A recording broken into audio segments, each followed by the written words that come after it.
Hey guys, I'm Urizi. This story is all about what if Naruto was born before the Nine Tails attacked. Really, how much can small things affect the world? Little things like the color of someone's hair? Their mentor? Maybe, their date of birth? Before we proceed with the story, please like and subscribe to this channel if you liked the video, and don't forget to check the description for the other works of the author if you liked the story. Let's start. Chapter 29, Familiar Fights. Luckily Naruto made it the rest of the way to the amphitheater without any more distractions. It was a rather marvelous construct, seemingly carved out of the side of a cliff face, with one side entirely dominated by sweeping, semicircular benches wrought straight from the stone. A single waterfall fell from a specially constructed aqueduct on the side with the cliff and down through an enormous steel grating, likely to swirl away down into the tunnel systems below. The stadium itself was packed to the brim with people, all of them looking anxious and excited for what was to become.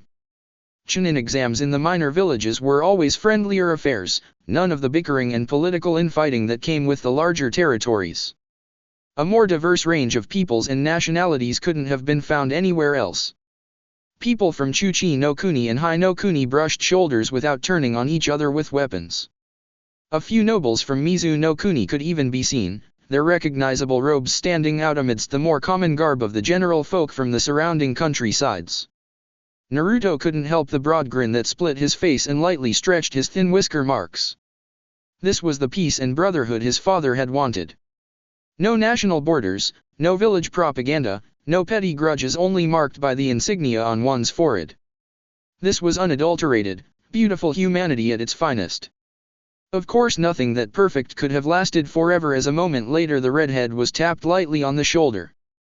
He turned, still sporting his grin, only to spot a Konoha-Jonin he vaguely recognized due to him hanging around the Hokage quite a bit. "Ah, Rato, was it?" the redhead inquired, trying not to stare at the rather distinct scarring across the left side of the man's face that almost looked like the branching bolts of a lightning strike, quite fitting considering his name. "Yes, Namikaze-san." Rato replied with a nod, seeming rather dismissive in the way he spoke. At least he didn't call him Sama. "The Hokage wishes to speak with you."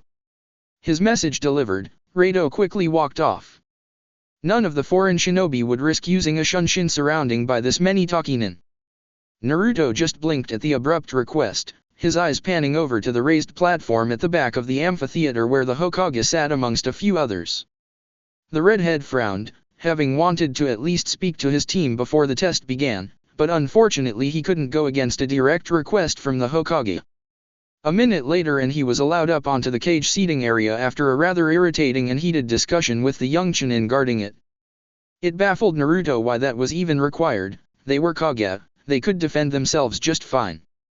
Even if they couldn't, what hope did a single, or even a squad of Chunin hope to do against force that overwhelming? Still, Naruto managed to finally convince the young man that had been invited up, walking up the short flight of stairs to the welcoming smile of the Sandaime. "Ah, Naruto, no trouble getting here, I presume?" The older man smirked knowingly, a twinkle in his eye as he greeted the redhead. Naruto simply waved the cheeky Kage off dismissively. The old man knew too much for his own good. "Of course not, Hiruzen." Naruto shot back with just as much cheek. These types of back and forths were rather common lately, with Naruto hanging around the Hokage tower as often as he did. My Hokage-sama, I didn't realize you allowed your subordinates to speak with you so familiarly." A smooth, feminine voice suddenly spoke up, drawing Naruto's eye over towards what could only be described as an image of absolute beauty. Her long auburn hair, falling down her back in a messy waterfall and tied up in a short herringbone, was brushed briefly from where it draped over her right eye in order to give Naruto a seductive wink. Likewise she shifted in her seat to better face him, pushing out her ample chest and rustling her rather beautiful blue dress so that it fell down even lower than its already scandalous neckline. However, Naruto had grown used to similarly outright displays of femininity and offered a polite smile in return, seemingly perturbing the woman. "Naruto Namikaze, Mizu Kage-sama." The redhead greeted with a short inclination of his head, enough to show respect, not enough to show any deference. The smooth and easy reply seemed to iron over whatever had been upsetting the woman, who was clearly the new leader of Kirigakure given the blue, wide-brimmed hat draped over the back of her chair. She seemed to forego that traditional robes though, Much to the gratitude of many men in the area, the simply white robes were hardly flattering for such an outstanding figure. Naruto didn't voice this, of course. He had already done enough to aggravate Anko on this little trip. Yes, I can certainly see why you would be able to put up with a bit of disrespect in his case, Hokage Dano. Would you mind terribly if I were to borrow him? Just for the proceedings, of course. The Mizukage added with a sly, sultry smirk, gently patting the spot on the rather comfortable-looking and large chair she was draped across. Naruto's eyes only widened a fraction as he looked across to the Hokage with a subtle, pleading look. The old man's eyes were sparkling with mirth. Yes, Naruto-kun is somewhat of a special case, Mizukage Dano, what with being my chosen successor. The man piped up, looking quite pleased with himself as he chewed his pipe thoughtfully. I'm sure he would be more than willing to entertain you for the length of the exams, am I right, Naruto? He turned back to the redhead and missed the brief look of shock on her face sighed into a more calculating, sly expression. Quick as a flash she slid forward, and hand going to Naruto's shoulder as she sent him a small but noticeable wink. Please, call me Mei. Being called Mizukage all the time becomes so awfully dry, despite Ao's insistence. Some distance away the man that looked to be guarding the Mizukage, who Naruto recognized to be the very same hunter Nin he and his team met in Nami, twitched. So you're the Naruto Namikaze I've had the pleasure of hearing all about. Naruto smiled, ignoring the hand on his shoulder for the moment. All good things, I hope. He replied with some humor, causing the Mizukage to laugh, a tinkling whimsical sound that was a delight on the ears, even if it did sound just a little forced. Quite. She acquiesced, backing off, much to Naruto's internal appreciation, and allowing the Hokage to introduce He-Man standing to his side. He was a gruff-looking man older than Naruto and Mei but not quite approaching the Sandaime's age. His hair still had color but was definitely graying on the sides, giving him a distinguished, steeled appearance. Naruto, this is Shivuro Dano, the current leader of Takigakuer. Hiruzen introduced with a close-eyed smile. The redhead could feel the slight tension between the two older men as he reached forward and shook Shivuro's hand. A pleasure. The redhead intoned politely as the older man simply nodded curtly. I'm sure. The village leader replied in a gruff tone that perfectly matched his hardened appearance.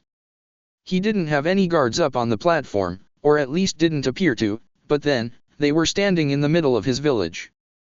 Well then, now that the introductions are over, I believe the matches are about to begin.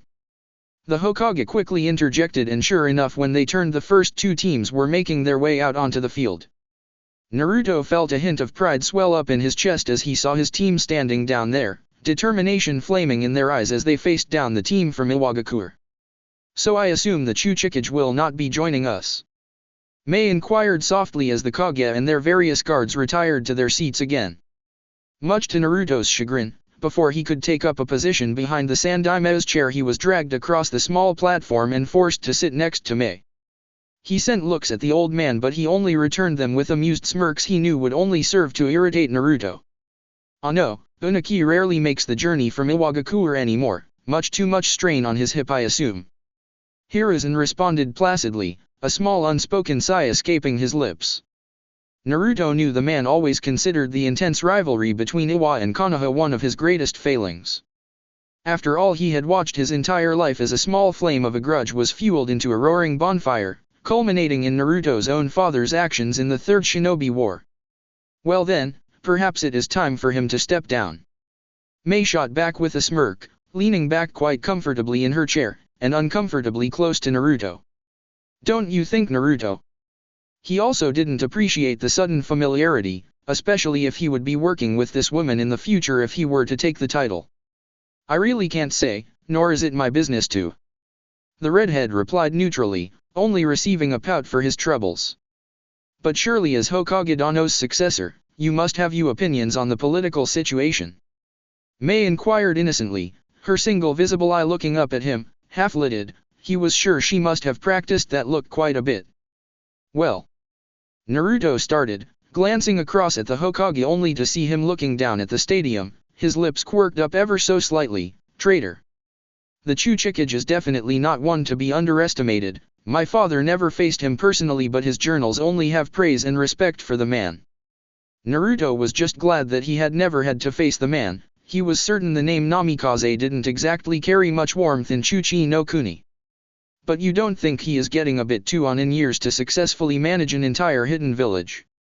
May inquired again, her eyelids fluttering. She pulled off the meek, innocent woman quite well.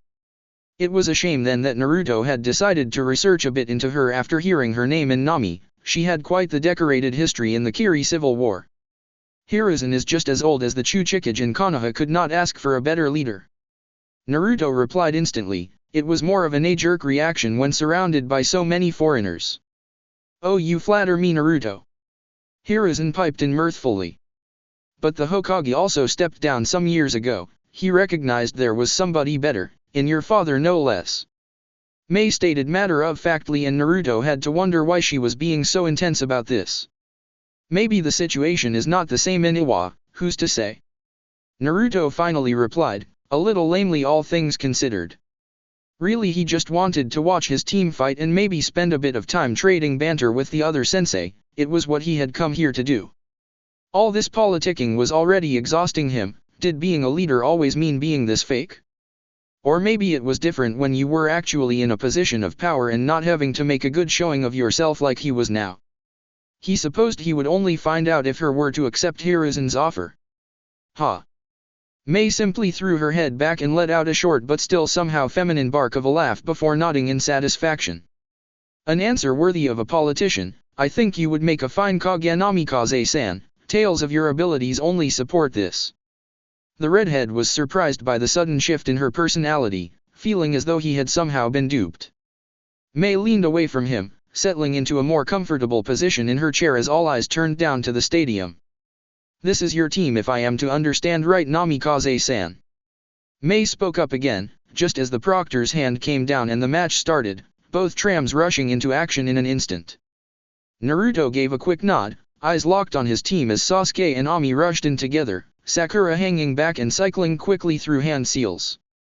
Then I certainly look forward to seeing how they fare. A student speak a lot about their sensei after all, whether they realize it or not.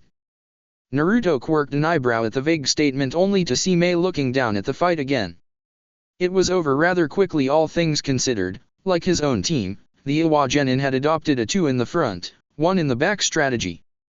However, unlike Sasuke and Ami, their frontliners seemed to be ninjutsu types, which was not a good matchup in the limited space of the arena.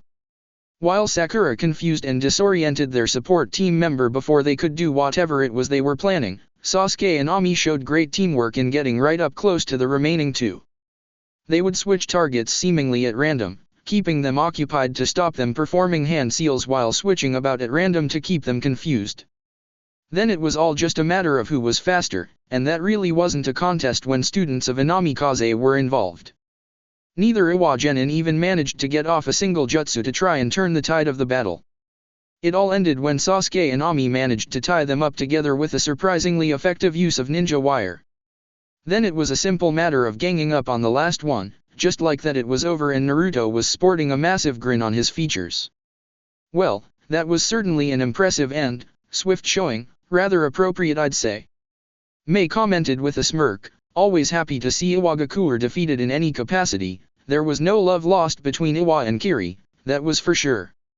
My mentors were rather fond of the idea of the younger generations rising up and surpassing their elders. Hiruzen sighed nostalgically. He always did enjoy seeing the bright lights the youth represented at these exams. Well, I'd say they are far shot off right now, but they look promising enough. May returned with a closed-eye smile. I expected nothing less from your team, Namikaze-san. She continued, eyeing up Naruto's reaction only to raise an eyebrow as he scratched the back of his head sheepishly. Well, there's only so much I can do with what's already there. Each of them are unique in their own way. I can only nurture them and provide a bit of guidance. He muttered quietly. It was still rather strange to be praised for his students' accomplishments. However, May seemed delighted, patting him on the chest and laughing again. Oh, and modest too. If you weren't of a foreign village I'd snatch you right up. She joked, although there seemed to be an underlying hint of something more there as she leaned forward to better look at the Hokage. Hokage Dano. The old man chuckled fondly, puffing on his pipe. I'm afraid the village needs him, Mizukage Dano. Terribly sorry, he replied, paying no mind as Mei sat back with a playful pout. Shame. They settled down again as the next teams arrived. Much to Naruto's amusement, it was Kurenye's squad up against a trio from Taki, which seemed to draw Shivaro's attention. However, that attention turned sour when it was apparent just how outclassed the group from Taki really were. Team 8 was surprisingly brutal, with Hinata taking the lead as she broke the other squad's ranks quickly enough. She simply injected herself amongst them, cutting off their tenketsu and scattering them to prevent further losses.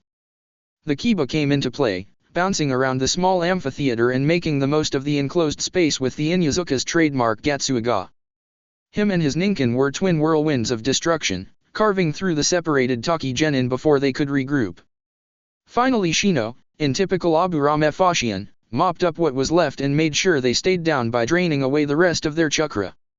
Shivaro seemed rather irked by the poor showing from his team, but so far it only showed off Konoha in a good light. Well, Konoha certainly seems to have the upper hand in these exams, however I think that is about to change.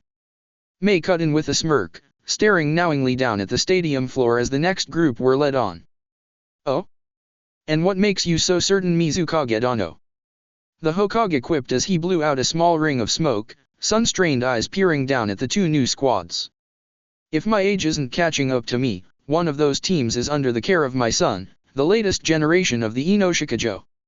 Naruto looked down in interest and sure enough spotted Asuma's team take the floor, having to practically drag on one of their teammates in the typical Nara fashion.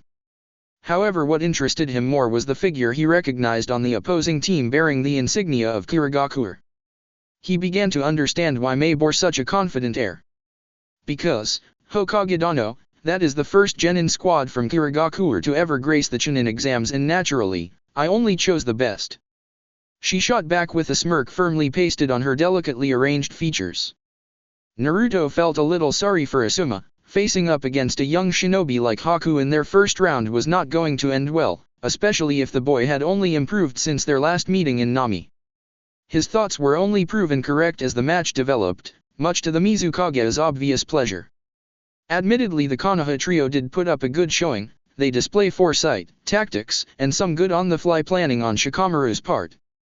It was to be expected from such well-worn and battle-tested tactics utilizing their clan's abilities to their fullest.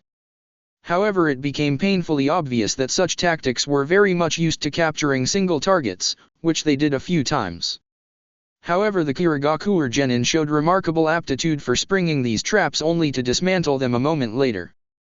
Haku's speed far surpassed any other genins in this exam save perhaps Sasuke's, and that was more on Naruto's pride as a teacher more than anything else. He simply proved to be uncatchable despite Shikamaru's best-placed plans.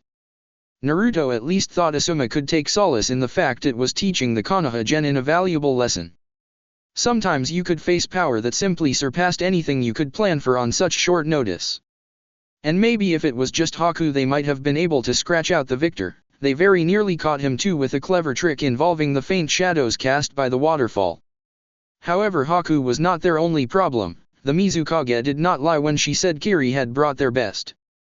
The other male member of the team, by all rights a rather nervous-looking boy with light blue hair, proved to be just as much of a problem. It was evident why even without him doing anything, the sharpened shark-like teeth and enormous blade he carried gave that much away. A swordsman in training? Naruto inquired, looking around at the auburn-haired woman to his right.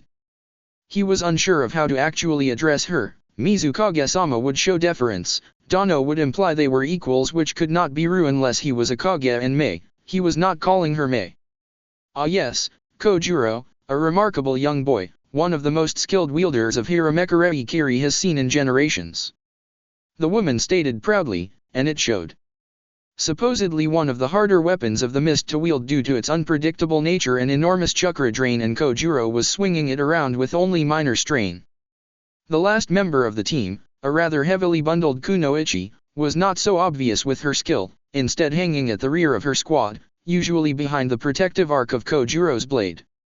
She didn't seem to be doing all that much to a casual observer, but based on the confused expressions Team 10 occasionally donned, as well as the glazed look that sometimes overcame Shikamaru's eye when he was about to bring a meticulous plan together, she was a rather skilled genjutsu user. She seemed to be the linchpin of whatever subtle tactics the Kiri team used, disorienting the other team at the opportune moments for Kojuro to make an opening for Haku to attack with his blinding speed. It was rudimentary, but lethally effective. It was one of the longer matches, mostly due to Shikamaru stringing things along as much as he could until finally driving himself to exhaustion, but eventually Asuma's team were mopped up. The redhead wished he could have seen the smoker's reaction to having his team so heavily outclassed, but then, he supposed he would have to wait and see how his own team fared. What followed was a painfully mediocre showing between a team from Taki and a team from Kyusagakure. The leader of the village and the Hokage chatted amicably throughout as the Taki team narrowly took the win by the skin of their teeth, nearly poisoning themselves in the process, but it otherwise passed without fanfare, leading back into a far more interesting match, at least to the Namikaze. He watched with great interest, and not just because he had a bet riding on this match, as his team stepped up in front of Kurenye's, the two familiar trios sizing each other up. However, there was little Naruto could do at this point. He had trained them as well as he could and they had witnessed how Team 8 fought. It was up to them now.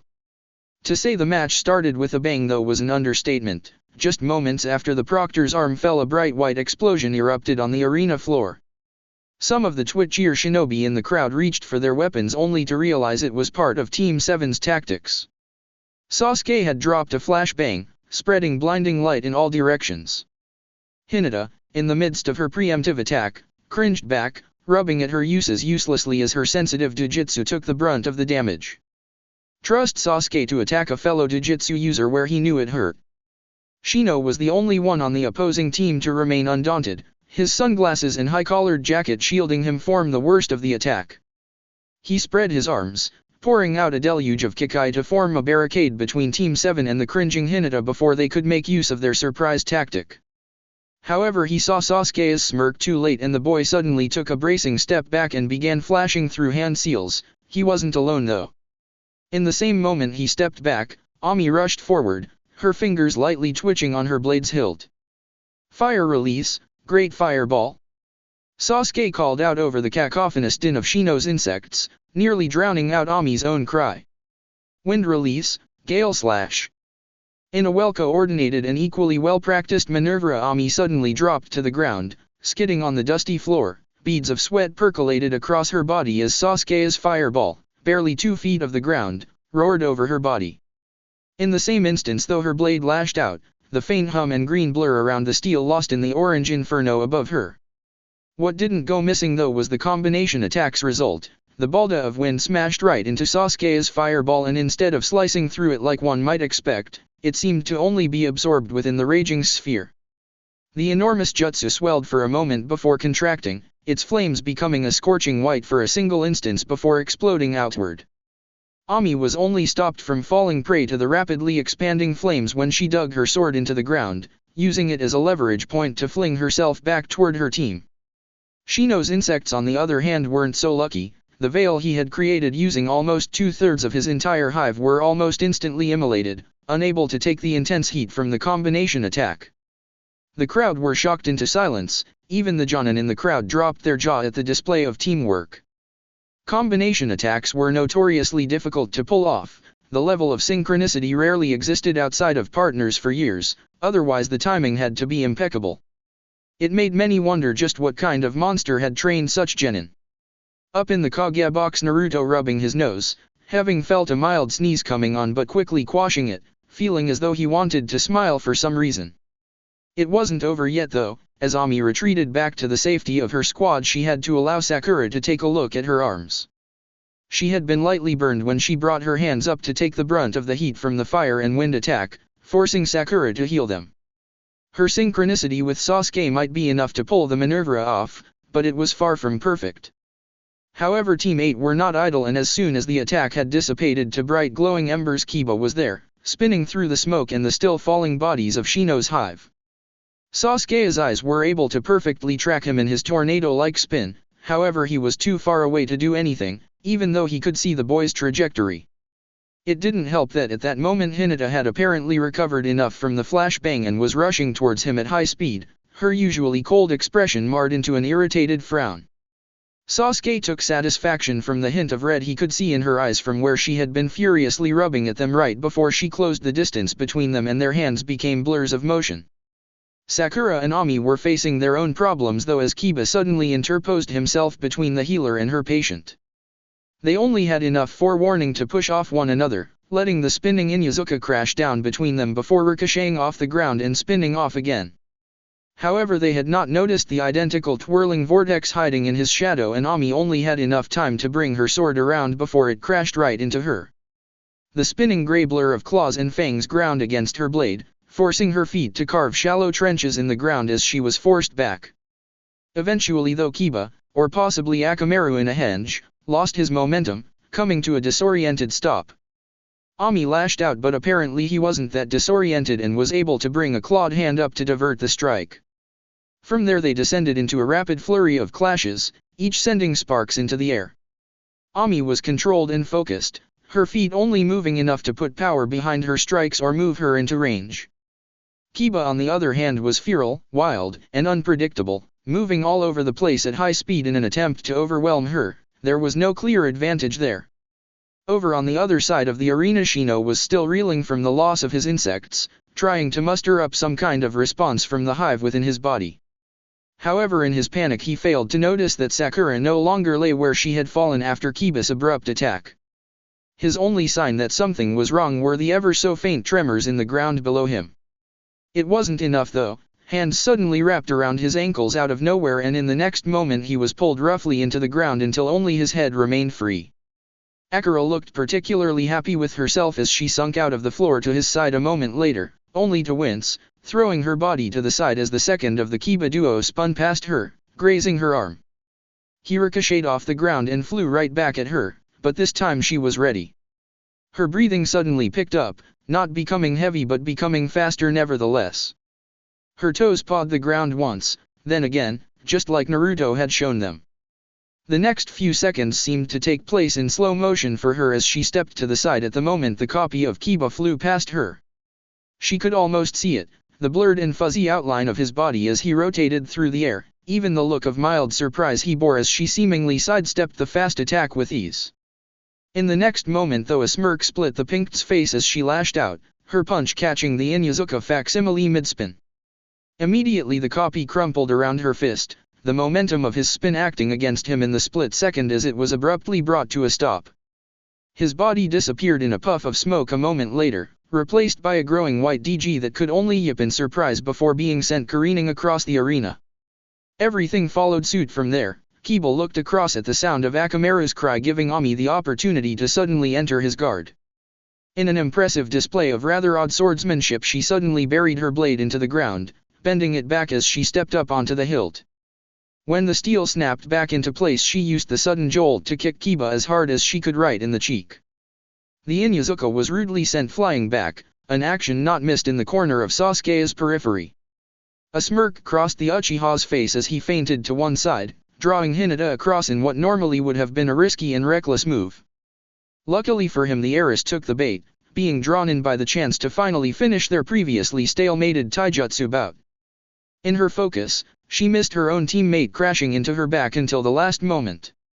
It was enough to put her off balance, and a brutally efficient flurry of punches and kicks later, she was lying beaten on the ground by Sasuke's feet. Then, silence. Cheers shattered through that silence quickly enough though as people realized it was over and Team 7 had won. Even the trio in question seemed rather dazed about it all as they were led off and the next two teams were brought on to replace them. In Sakura's case it was more literal, that last move was exhausting and a bit rough on her body.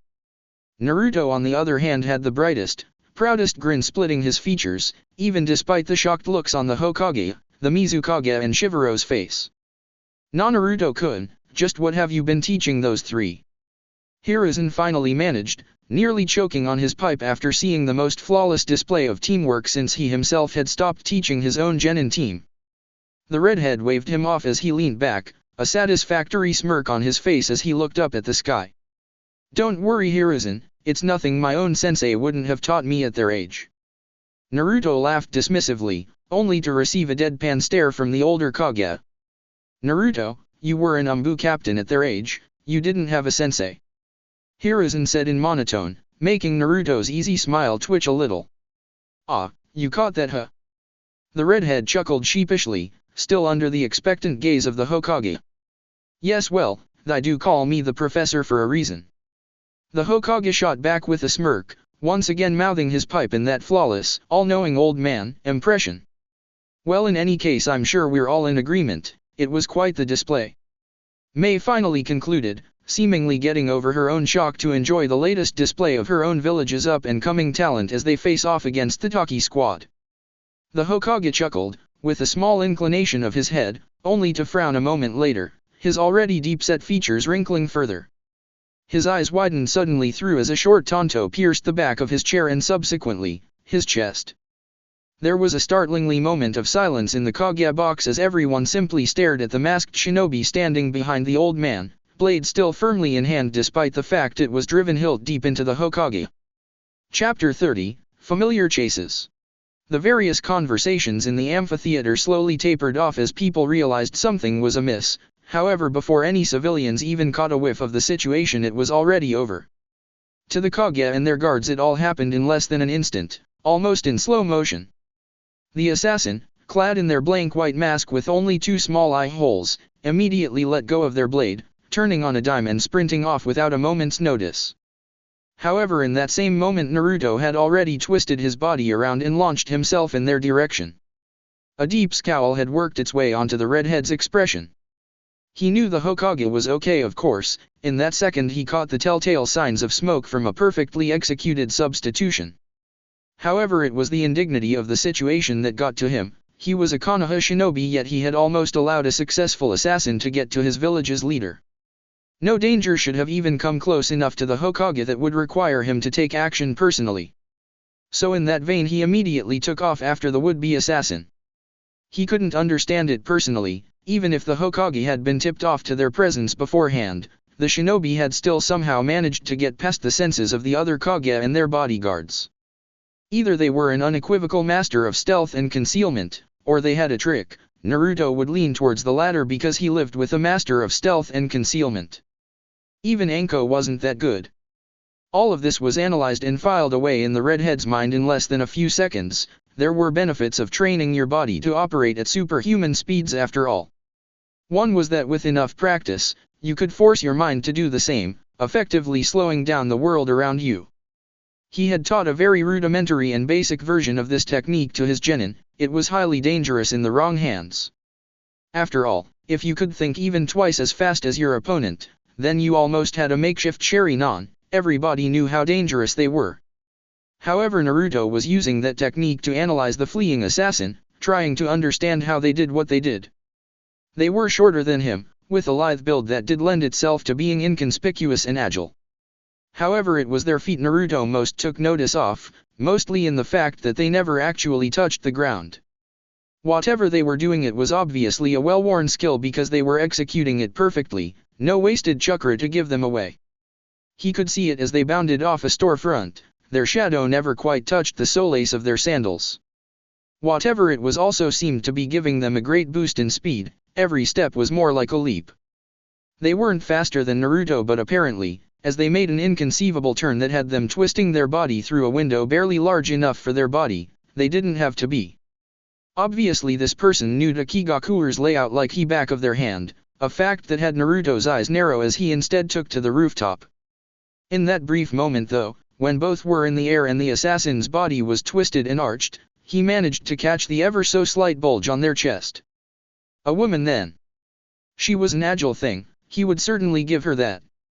It took him a few seconds to locate her again, but when she came twisting out of another window down the street, the chase was on again. He could swear it was like she was flying, gliding off objects so effortlessly without ever once touching them and using the street's naturally confined design to its fullest. A wind technique then, the redhead could recognize the signs. Under different circumstance Naruto would have quite enjoyed talking with this person. They were obviously a master with the element, and as Naruto's primary affinity he imagined they would have a great deal to discuss. However, right now his analytical, sped-up mind was simply trying to crack the jutsu so that he could beat it and catch up to this woman. However, it wasn't even really the problem. No, that came from the fact she would turn down a street, usually via an improbable and rapid change in direction, and simply vanish. It forced Naruto into the air using the Hiraishin to track her down again. Problem was that she seemed to be moving in no discernible direction or pattern. The closest he actually came to catching her was when he launched a kunai ahead of her to try and cut her off. Unfortunately for him, it seemed to be at the exact moment she bounced off a wall. Soundlessly he would add, and with no prior warning whatsoever. Instead of falling ahead of her, it instead nicked her in the leg.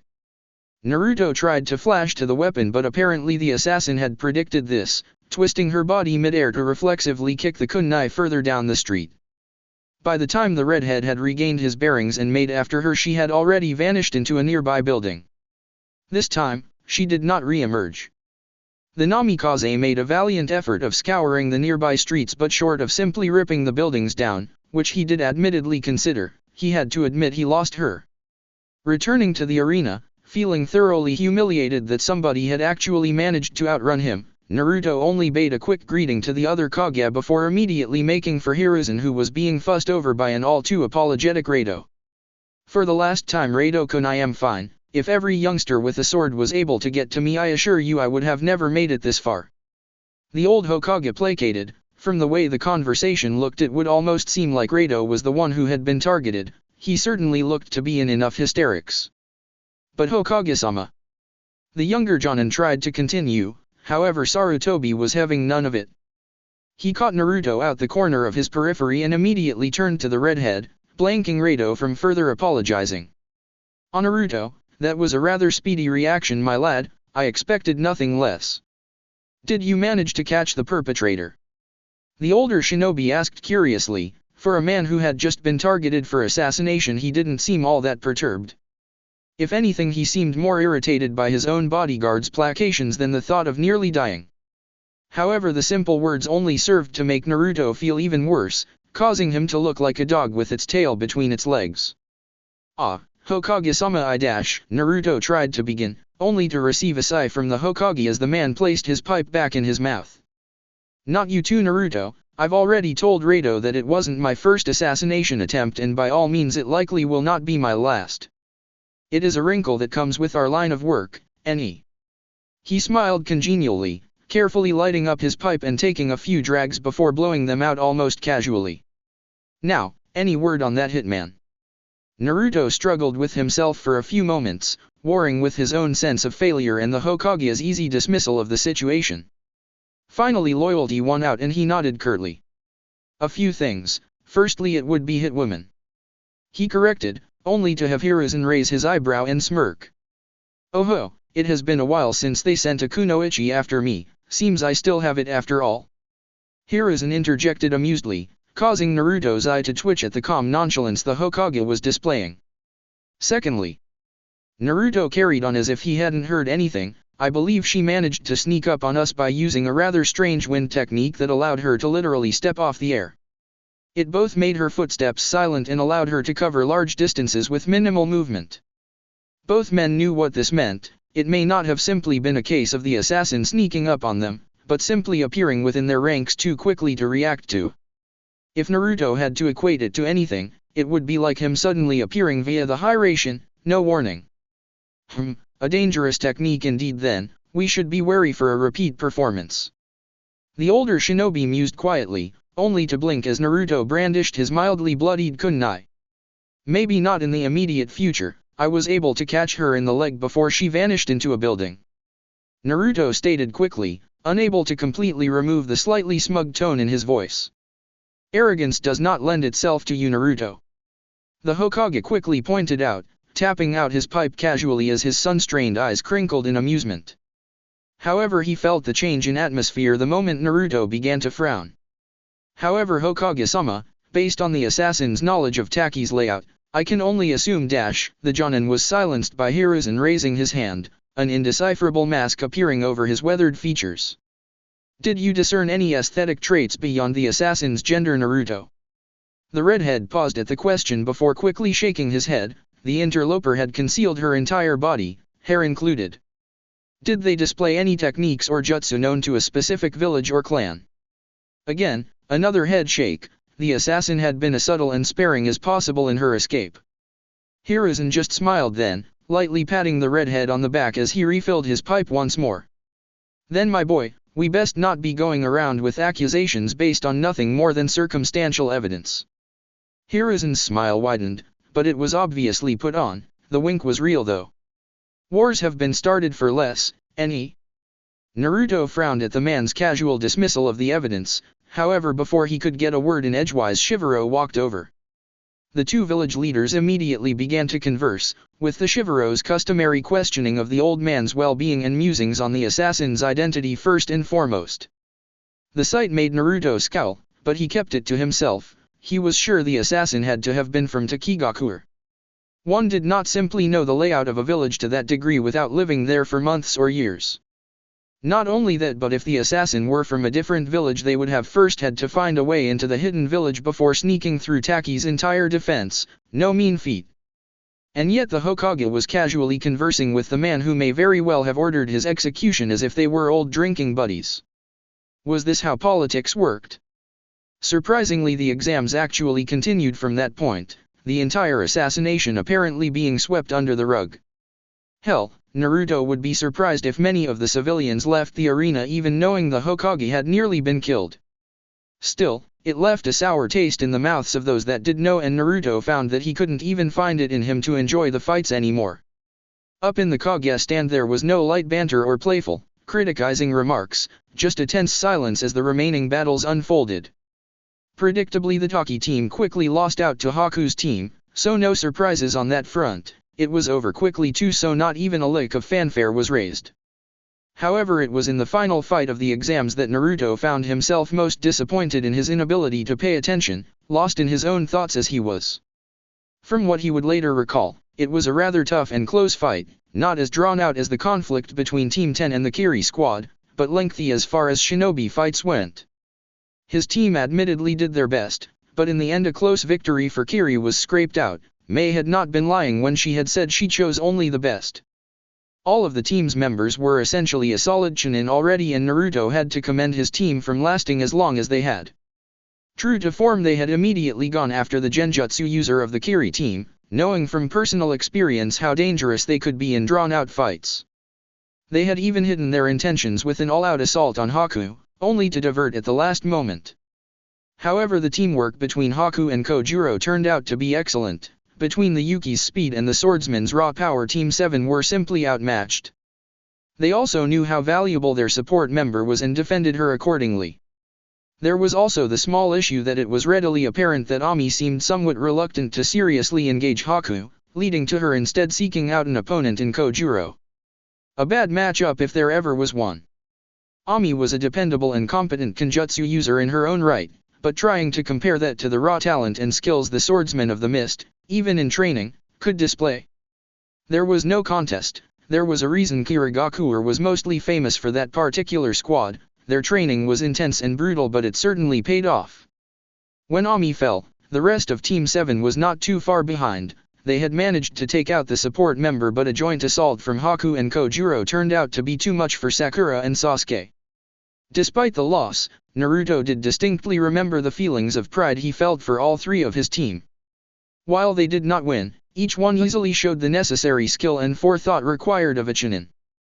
There was also the helpful fact that he had won the little wager between the three Jonin sensei, but that only heightened the good feeling.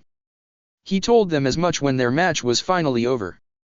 They were tired and a little beat up, but they still found their sensei's words uplifting, although Sasuke seemed all too contemplative after the fact. Naruto could see the familiar glint of determination he used to see in Shisui's eyes after coming out of a close spar with Itachi. It was readily apparent though that Taki really did want the foreign shinobi out of their village, though as not half an hour after the exams were over, the teams from Konoha were ushered towards the exit of the village. Team 7 were the last to be let out though, and in the brief time they were waiting for the others to be evacuated, they received a visitor in the form of an energetic green blur. "Heya Naruto!"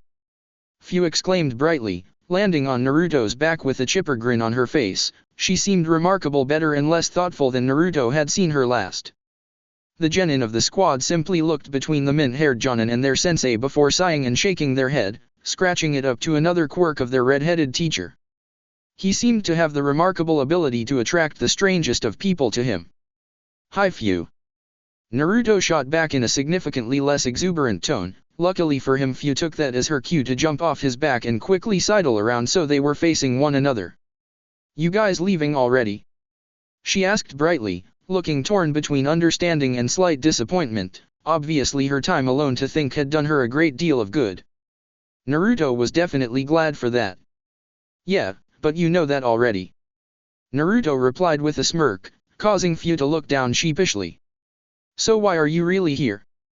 There was no spite in his voice, just friendly banter. So right through Miha. Few rubbed the back of her head and stepped back, only to wince as the leg she was putting weight on shuddered slightly. Naruto looked down only to raise an eyebrow at the bandage around the younger girl's thigh. What happened to your leg? The redhead questioned, his tone becoming oddly neutral compared to how congenial it had been. His eyes had also narrowed slightly. Few's eyes widened slightly as she looked down before gaining an embarrassed smile. Well, after our talk, I needed some time alone to think, so I decided to go to a training ground and blow off some steam. The min-haired Jonin started, eliciting a small nod from Naruto. He had done the same on occasion. It was a great way to clear one's mind. I guess I wasn't exactly in the right state on mind and got careless, ended up destroying a whole tree. One of the splinters managed to nick me, you know. The girl smiled brightly, but it looked forced somehow. Her eyes were squinted shut and her grin was just a little too wide. Naruto's eyes only narrowed further as he glanced back down at the wound again, the wound that was in the exact same position as the assassin's, the same assassin who should have been a resident of Takigakure, the same assassin who would have to have a great deal of skill in wind manipulation. However, before he could do anything, Few's expression suddenly sombered and without warning she suddenly launched forward. Naruto's muscles tensed, but he was surprised to find she had simply wrapped her arms around his waist, burying her face into his chest. Thank you, Naruto, even though you couldn't be what I wanted you to be, thank you. She separated, never noticing Naruto slide a kunai subtly back into its pouch, and smiled brightly up at him. This one seemed decidedly more genuine than the last. Us Jinchuriki have to stick together, right? When she parroted his own words back to him, the redhead faltered, the words of the Hokage flitting through his mind. After only a moment of hesitation, he gave a small smile of his own and nodded. Right. The sentiment seemed genuine, but it didn't stop the knot forming in his stomach as he was escorted out of the village. A bright grin erupted over Naruto's features as he stepped through the familiar gates of Konoha. He took a deep breath in and sighed contentedly. There was nothing like the smell of home, from the earthy scent of the trees to the more varied and aromatic smells emanating from the market. Even his genin seemed entranced, despite the only short stint out of their home. For them it felt like a great deal longer. He turned, about to address his genin, only for a flying purple blur to sudden tackle him from the side, an exuberant cry filling the air. Naruto! Came Anko's over-the-top exclamation as the two rolled comically to a stop in the middle of the street. The trench-coat-clad woman had, at some point, managed to maneuver them so that she was straddling her red-headed boyfriend. From the side the genin looked on with a mix of incredulity, exasperation, and a small smattering of embarrassment. Sakura, Sasuke, and Ami respectively. Anko? I thought you said you would be on a mission by the time we got back. Naruto groaned from the floor. He was certain she had just managed to bruise his ribs with that stunt. However, his girlfriend merely leaned back, a smug expression slipping across her wily features as she stabbed a thumb at her chest. Finished early, because as you know, I'm awesome. Suddenly her expression became slyer as she slinked her body back down until the two were almost touching nose to nose. You've been gone for 3 days, you know what that means, right? A sudden coughing broke into her attempted seduction though, causing her to look up and blanch. I think we all know what that means, Anko-chan. Hiruzen uttered calmly, easily repressing his amused smile as the ponytailed woman suddenly went red in the face. Ah! Hokage-sama! Was about all she could manage to get out before she took another look at the compromising position she had put herself, and Naruto, in. Nearly steaming out of the ears, she just about managed to scrabble to her feet without losing too much more dignity, an accomplishment in of itself, and gave a curt nod to the man. I hope you had a pleasant trip. She hazarded awkwardly, only eliciting a small chuckle from the older man as he puffed on his ever-present pipe. Oh, I'm sure Naruto would be happy to regale you of the details later. Now if you would all excuse me, I made a promise to Kano Amaru about souvenirs. And with that the aged Kaguya simply sauntered off, flanked by a few umbu in the shadow. They were almost as common a presence as the old pipe.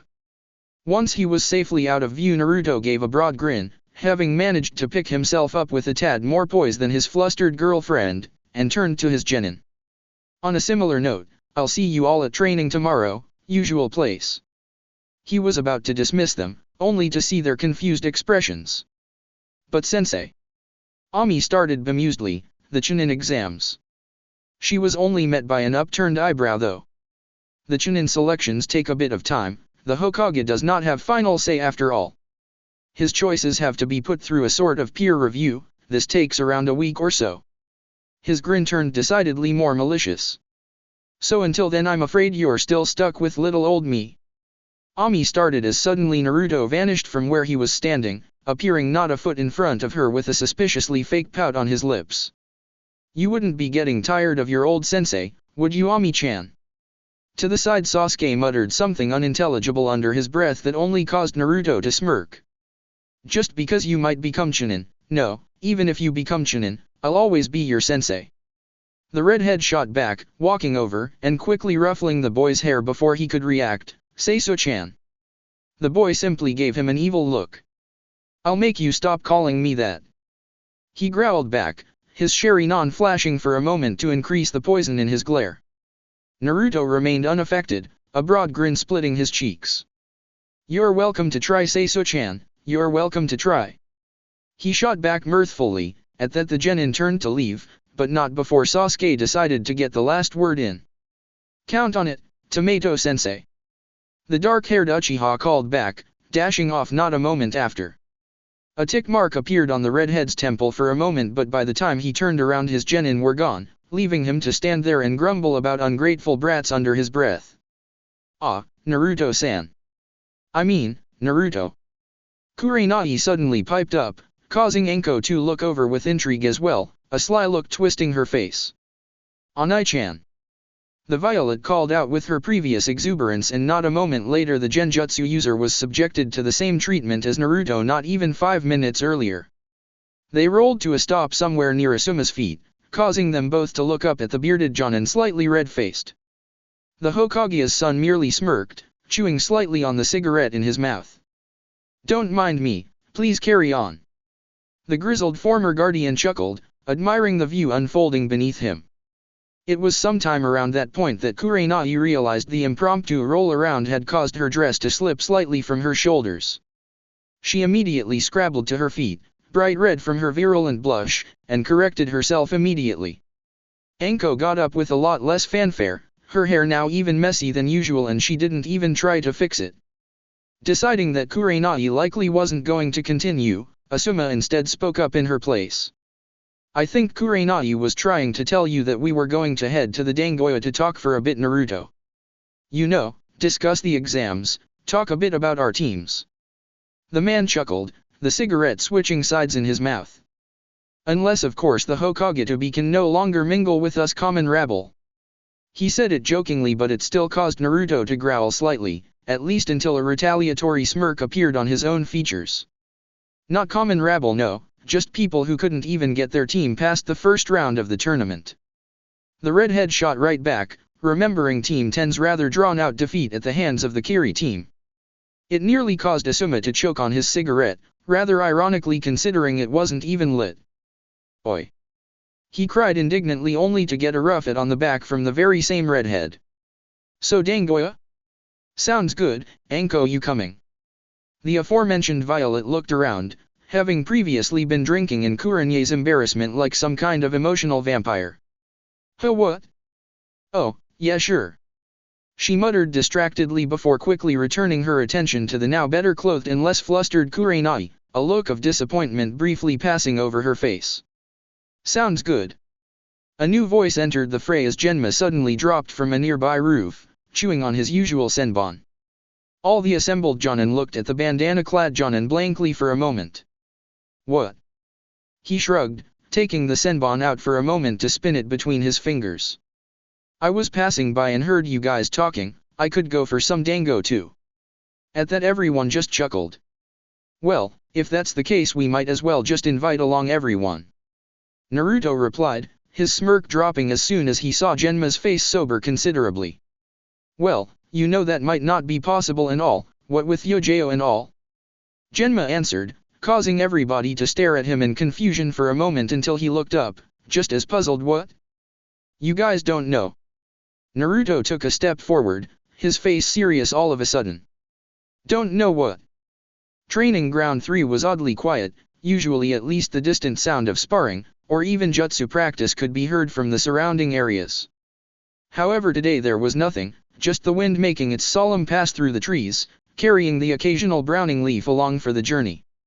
For Yojao it only seemed to heighten her solitude at that moment as she sat there, legs crossed, staring at the shimmering black monument as thought at any moment it would begin to speak.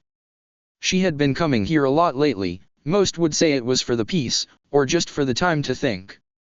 In reality even Yojao didn't know, the rational part of her mind told her that simply sitting here staring at a carved name wouldn't do anything. The cynical part of her mind told her that Hayate would be annoyed with her right now, whittling away her time in front of an old, sentimental rock. The shinobi part of her mind told her that right now she should be training, not allowing her skills to rust and dull like an ill-kept blade. However, it wasn't her mind tying her to this place, it was her burdened heart, the same part of her that wished the monument would speak to her. You know, there's a little girl who just came home from Taki, excited and likely hoping to see her big sister. Yojao didn't flinch when Naruto's voice suddenly appeared in her ear. She had been his subordinate for years, all of their squad were used to his sudden and abrupt appearances. In fact, she supposed a small part of her had almost expected him. He was the harsh but compassionate captain once again, scolding her for taking too long with her break, or sneaking off to sea. What do you want, Naruto Taijo? She didn't turn around or look up when he walked over, his barely noticeable footsteps making the softest of crunches against the grass. Ami did amazingly in the exams, you know, you would have been incredibly proud of her. All Naruto got for his trouble was a non-committal grunt, though, as Yojao shuffled her position slightly. She was forced to move again as Naruto suddenly sat down next to her, making her very aware of the two swords he was carrying and now placed on his lap. You know, I feel like I've already had this conversation with you. What happened? Yojao grunted again, averting her eyes from the two painfully familiar blades resting in the redhead's lap. Did you break into my apartment, Taijo? She didn't sound so annoyed with the act itself more than the fact he was successful. It was a matter of pride for a shinobi that their homes were protected and safe even when they were not there. Please, Yojao, you live with Anko for a number of years and most security measures become child's play, don't change the subject. Naruto retorted quickly, his features set and lacking the usual amusement that practically defined him with his friends. The long-haired Umbu leaned forward, her head falling as she muttered something unintelligible. Come again. This time Yojao looked up, however reluctantly, revealing her bloodshot and very red eyes. I went on a mission. She finally murmured in a tone that was actually understandable. Naruto raised a brow slightly. That's good. He started cautiously, only to be suddenly rounded on by the woman as she glared at him furiously. The redhead could now see the full extent of the damage. Yojao did not look good. Aside from her bloodshot eyes, she was paler than he remembered seeing her, and her face slightly more gaunt. Is it? I nearly got a teammate killed, Taijo. Taken aback slightly, Naruto could only stare at the mildly hysterical woman for a moment before releasing the breath he was holding. Tell me what happened. And after a long moment of hesitation, she did. She told him all about how she had finally mustered up the courage to take on an op with her squad. She had made sure it was routine, rookie stuff to get her back in the swing of things. Of all the luck though, they had actually managed to run across a team from another village, which didn't matter. Of course their goal was in direct opposition to her team's and conflict inevitably broke out. She had been doing fine, the other team were obviously not veterans and there were no notably dangerous members in their ranks. However, there was one with a sword, instincts kicking, and Yojao had immediately moved to challenge him when she spotted the enemy charging at one of her squad mates. At the last moment though, it had not been some faceless foreign Umbu in her field of vision, but Hayate. She hesitated, and like any mistake on the battlefield, somebody had paid for it. Luckily the rest of the team had been able to mop up the rest, but not before the very person she had been trying to protect took a nasty blindsided wound to the chest. He's recovering in the hospital now. The medic nin say he should be fine with recuperation, but what if he hadn't? At some point in her initially anger-fueled rant, Yojeo had broken down and tears were now freely streaming down the contours of her thin face. What if, because of my damn hesitation, somebody had died? Her head fell, her voice becoming somber and resigned. What if it happens again, Taijo? There was a rather obvious silence after that, but instead of an answer, Yojeo instead felt something being pressed into her hand. She nearly started when she realized it was the hilt of a sword, her sword.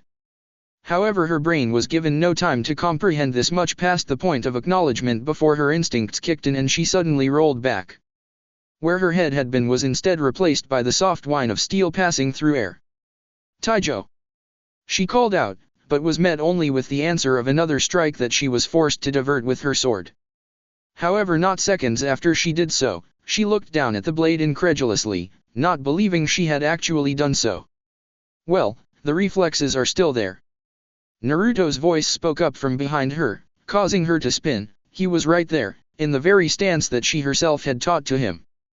However, she was having difficulty seeing him beyond the long, slightly curved ninjato in his hand. It was Hayate's blade, his sword. Suddenly Yojeo could see Naruto again. She could see him through the slight red tint that had come over her vision. How dare you! All of a sudden she was a gray and purple blur of motion, rocketing forward and lashing out with a flurry of blade strikes that would have made the casual onlooker dizzy. Naruto was hardly a Kenjutsu master, but he was certainly a lot faster than his talented subordinate. Even so, in her rage she proved to be rather creative, earning a nick or two across his torso that he responded to in kind. By the time they had worn each other out, the entire training ground was covered in scratches and gouges, as were they.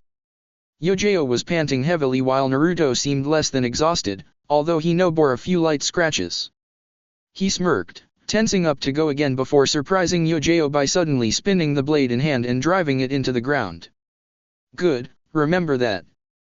And like that he was simply gone, vanishing before the sword even stopped vibrating. The violet blinked, but the redhead did not return. She was alone again, sweaty and tired. However, she also felt remarkably lighter. Walking over, she gently placed a hand atop Hayate's sword to quiet its humming. It was still warm, and before she even knew it she found a small smile dancing on her face. Memories of training sessions, long talks as they polished their blades, sparring under the moonlight. She couldn't think where they had gone before now. She was glad they were back though. Looking up, she realized it had gotten darker without her realizing. She needed to get home. She needed to congratulate her little sister. Firmly grasping the hilt, she pulled it out of the earth before frowning. Naruto had not been gentle to it during their spar. It was covered in nicks and scratches no true swordsman would allow to happen, not to mention dirty from where he had unceremoniously shoved it into the ground. However, it did look used. She smiled, thinking that Hayate would be glad his sword had not gone to waste. Chapter 31, Familiar Ignitions. Naruto waited patiently at the gate of the village, back leaned up against one of the massive wooden struts as he idly watched the clouds drift across the sky. He remembered watching Ansui-sensei do this a lot when he was just a genin. It would often take him Itachi and Shisui almost half an hour to get him to stop. They had tried various methods, from attacking him, which rarely worked when they were lowly genin, to just sitting there and annoying him. That was Shisui's preferred method anyway. Itachi had once even tried to place the man under a genjutsu. He spent the next 10 minutes hanging upside down from a tree by his shadow. He might have stayed there longer, but Ansui had quickly grown bored of maintaining the technique. He wasn't sure why he was in such a pensive mood today. Even Anko had commented that he seemed distracted. Perhaps it was just because he felt as though he was about to lose his precious little students. He was almost sure they were shoo-ins for Chunin. The decision on that front would likely be made by the end of the week. He sighed in irritation before straightening up and facing back toward the village, the sound of footsteps rousing him from his introspection.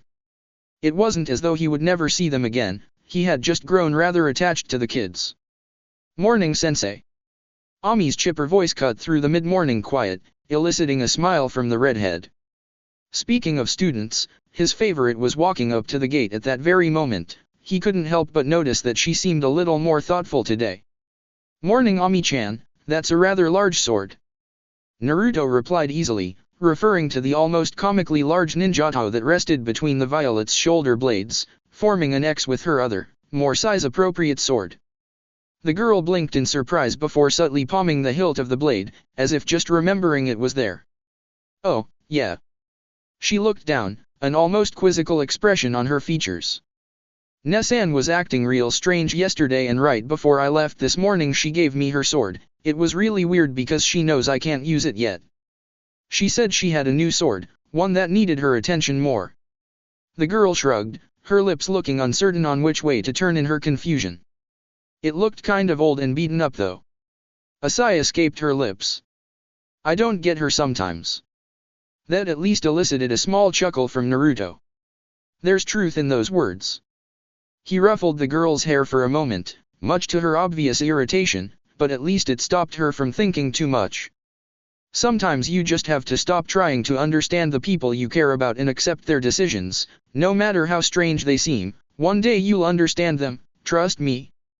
His smile was infectious, and soon Ami bore a small one herself. He quickly turned his attention to the large blade on her back though. We're going to have to seal that up though. He continued. It's only going to weigh you down and mess with your balance if you carry it like that. Spotting her worried expression, he simply grinned again. Don't worry, you can keep the scroll with you, it's just best to not try and get used to a new weight right before a mission.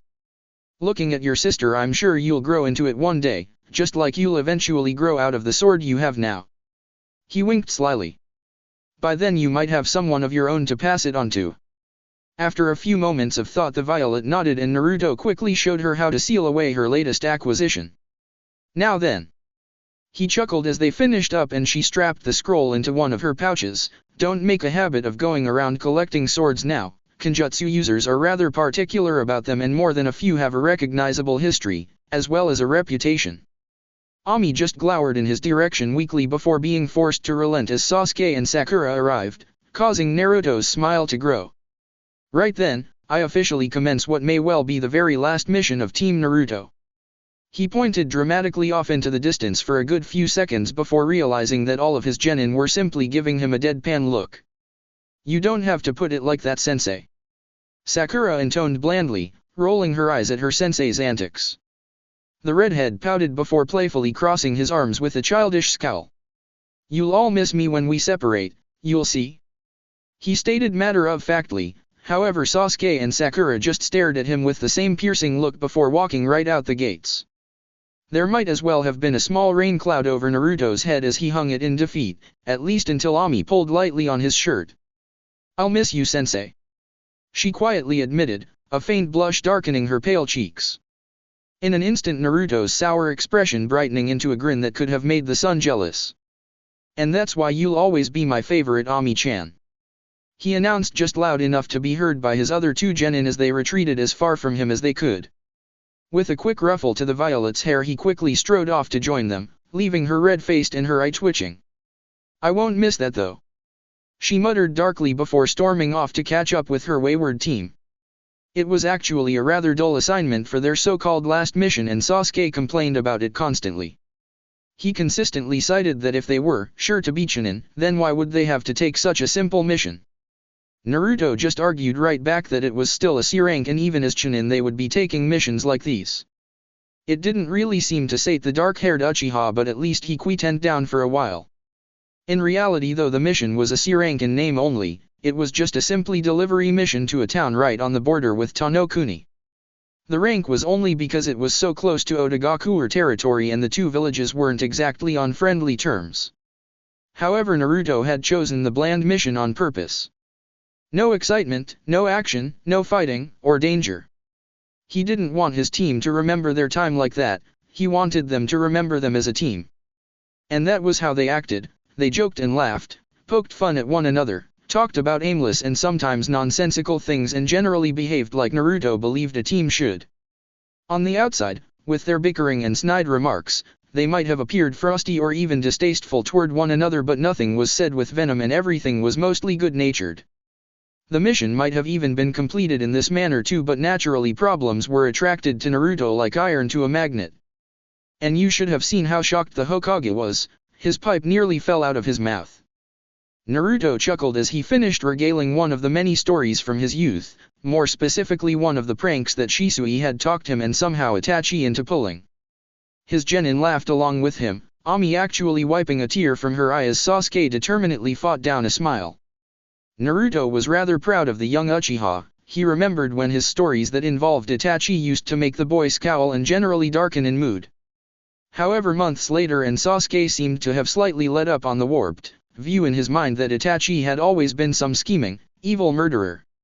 It seemed to lighten the boy's step to know that Itachi had at one point just been a normal kid like him. However, Naruto couldn't help but notice the confusion this also brought to the boy. Like him, Sasuke was now questioning what he knew about the older Uchiha. The redhead could only hope that, like him, the numbers just wouldn't add up.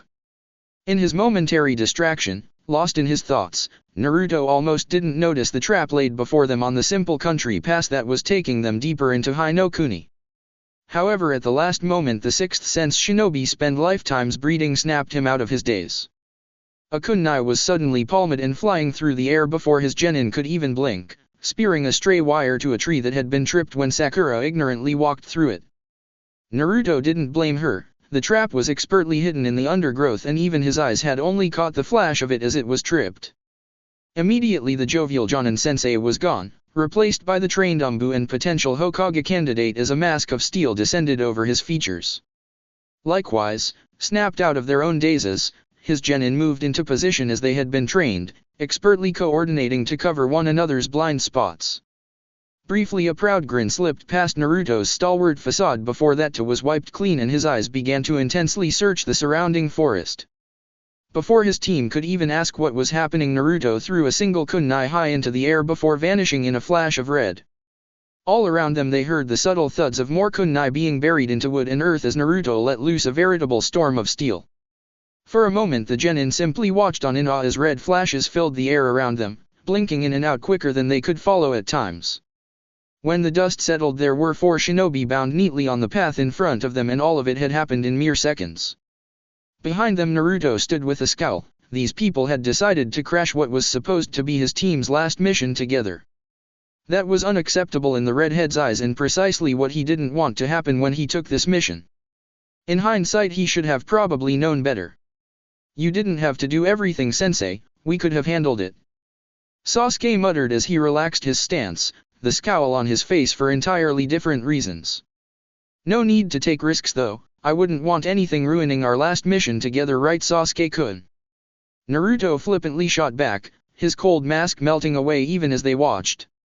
It still gave Ami shivers to see that happen and made all the genin wonder if they would ever be able to seamlessly flow between honed killers and normal personalities like that. "Anyway," Naruto continued, "what's the point of having these abilities if I don't use it to protect the people precious to me, like you guys?" At that both Sakura and Ami's cheeks flushed a little, the beaming grin the redhead gave didn't help. However, at that moment Sasuke's danger senses flared, causing him to duck forward. At the same moment a thin steel ninjato separated a few strands of hair from his scalp. Immediately he whirled, Sharingan blazing furiously as he lashed out with a ferocious kick to sweep out a fifth attacker's legs. They jumped back but Sakura was already there, landing a devastatingly precise blow to the middle of their spine. The attacker, a grim-looking chunin with gray hair, immediately crumpled forward but managed to keep to their feet. That quickly changed as Sasuke once again pressed the attack, flowing into a crippling volley of fast-paced blows before sweeping out the man's feet. As he tried to get back up he only found cold steel pressed to his throat, Ami standing over him with a frosty look in her dark eyes. He only saw it for a moment though before the sword was suddenly reversed and he was knocked out soundly with the hilt of the blade.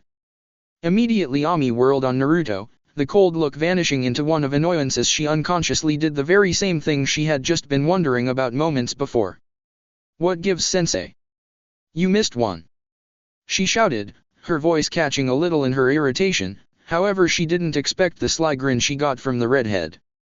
Sometimes the best way to protect someone is to make sure they can protect themselves. It may be our last mission, but I'm not going soft on you guys. Naruto responded easily, causing Ami's next sentence to die on her tongue and her mouth to open and close like a dry fish. Finally she just clenched her fists in her hair before exhaling loudly in exasperation. Everything is training, remember, it was one of the first things I taught you. The redhead carried on. So what was the lesson today? Sasuke grunted, his own irritation masked behind his usual apathetic look. That Takigaku Chunin always operate in groups of 5. Naruto shot back, his attention turning back to said tied-up shinobi that were now glancing fearfully at the team that had so effortlessly taken them down. Takigaku? Sakura questioned slowly, her eyebrows knitting together for a moment. But why would they attack us? Konoha and Taki are allies, aren't they? At that a rather vicious grin took over Naruto's face, one his team had only seen when he was about to enter what they called interrogator mode. That's a good question, Sakura. His gaze flickered to the bound group, making them flinch briefly as they swore. The redhead's eyes flashed crimson for a second. Maybe outguests would be so kind as to answer us. The Chunin quickly got over their momentary fright though, individual looks of indignation and spite appearing on their faces. We're not telling you anything, you major village trash. The Chunin that spoke did so with such spite in his voice it was as though he was spitting the words at them in disgust. However, he seemed a bit nervous when Naruto simply continued to grin, stepping closer so that the Chunin could even make out the way his canines were just a little longer and sharper than the average person's. Oh, I'm sure you won't tell us much. He chuckled, but it was hollow and lacked any kind of mirth. Ibiki on the other hand, well, he's all too persuasive, I'm afraid. Despite their best attempts to hide their fear, one of the Chunin gulped quietly at that. Ibiki Marino had a certain reputation across the elemental nations, and their supposed allies in Taki knew this all too well. However, the one who spoke out first did so again, doing his best to draw a sneer across his face as though he were actually in some position of leverage. As if we'd get that far. He called out, at the same moment moving his jaw around in an obvious attempt to get at something in his teeth. A moment later, when he could only look up with knitted eyebrows and a worried frown, he spotted Naruto carefully examining the small pill between his fingers. Ah, so that would make you the squad leader then, good to know. He commented idly, if the man had been about to commit suicide through this pill, then it meant that he was the one with the potentially dangerous information. Well, that was for Ibiki and the others in the TNI department to find out. Right now Naruto just needed quick answers. How did you dash? However, anything the Chunin was about to say was violently cut off as he was forced to gag on his own tongue. The redhead had roughly grabbed him by the back of his flak jacket and begun dragging him toward the trees. If anybody wants a crash course on in-the-field interrogation, follow me. The Jonin flippantly called out with an idle wave before vanishing into the brush. The 3 startled genin simply looked between one another before Sasuke quickly jogged off after him, an intrigued gleam in his eye. A few seconds later Anami made hesitant moves to follow him, looking back at Sakura sheepishly, a hand on the back of her head. Well, I did say I wanted to learn everything Naruto-sensei had to teach. And with that she sped up after her other teammates, leaving Sakura to nervously paw at the front of her shirt. A few moments later, when a scream ripped through the trees and the faces of the Chunin around her paled, she nodded to herself. Yeah. I'll stay and guard the prisoners. Somebody had to, or at least she kept telling herself that.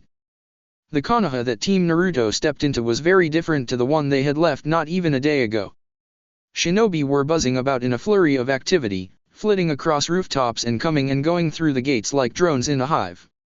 Civilians had suddenly become scarce, the streets looking positively barren in their absence and almost eerily quiet save for the soft padding of sandal-clad feet across tiles and roads. It was a sight that nobody in the team had personally seen before, and one that Naruto only knew of through accounts of older veterans and his parents' journals. A hidden village at war. For once even Izumo and Katetsu seemed busy, studiously examining reports that came and left via shinobi coming and going. They could only spare a brief word with Naruto as they reported their mission a success and quickly filled out the appropriate paperwork. A moment later an escort arrived and promptly vanished with their prisoners in a dizzyingly fast display of efficiency. Sensei, what's going on? Ami managed to squeak out between heavy breaths, finally able to catch her second wind after a painfully fast sprint back to the village. What was worse was that Naruto didn't even look like he broke a sweat and likely could have gone a lot faster. It was almost terrifying just how much more powerful he was than them.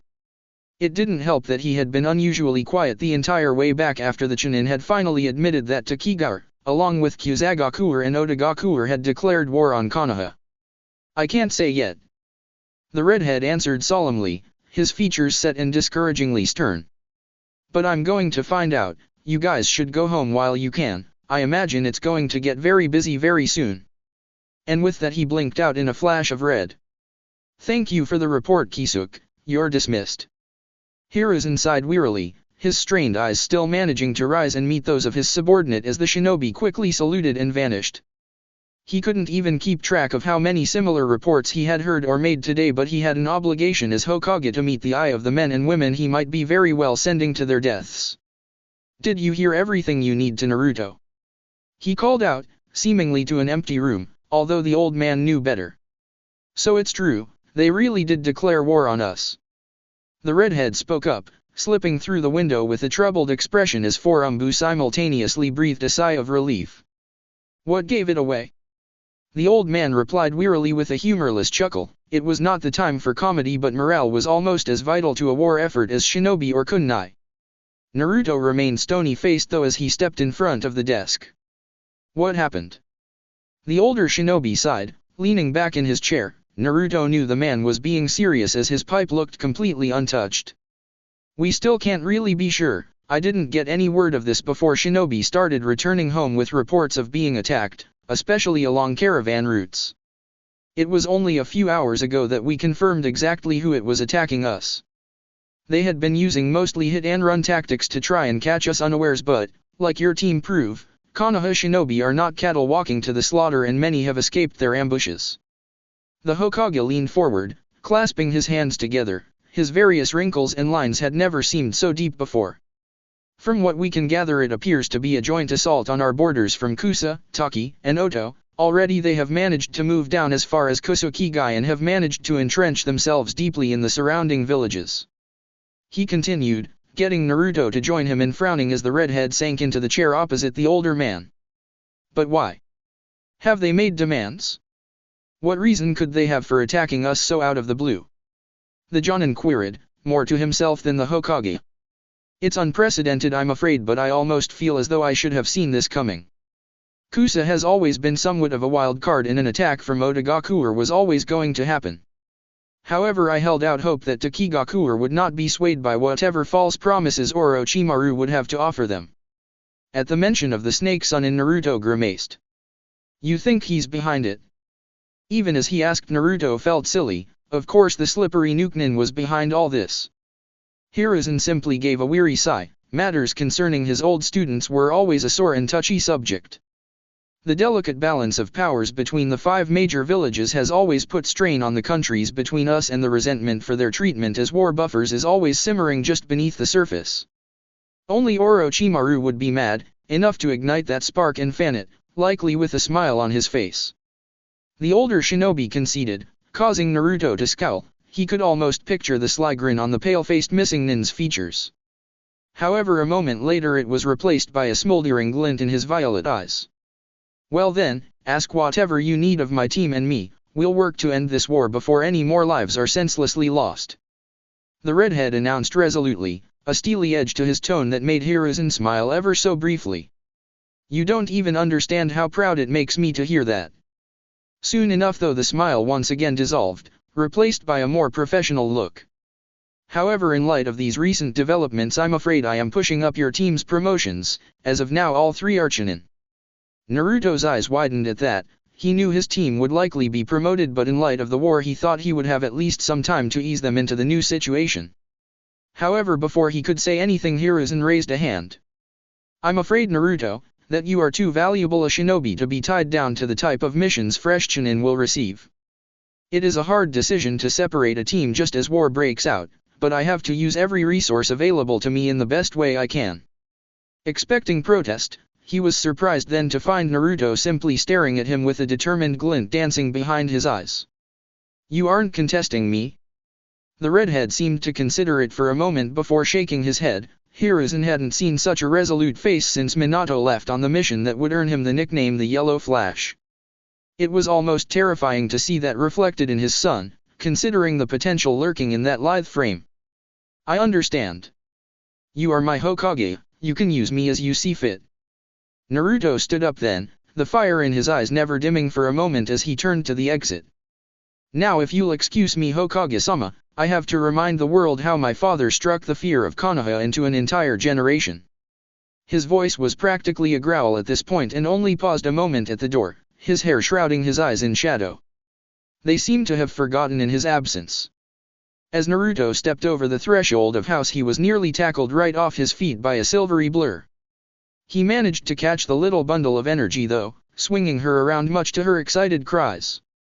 In that singular moment, with Haya held in his arms and the familiar scent of dango hanging in the air, Naruto felt his earlier frustration melt away.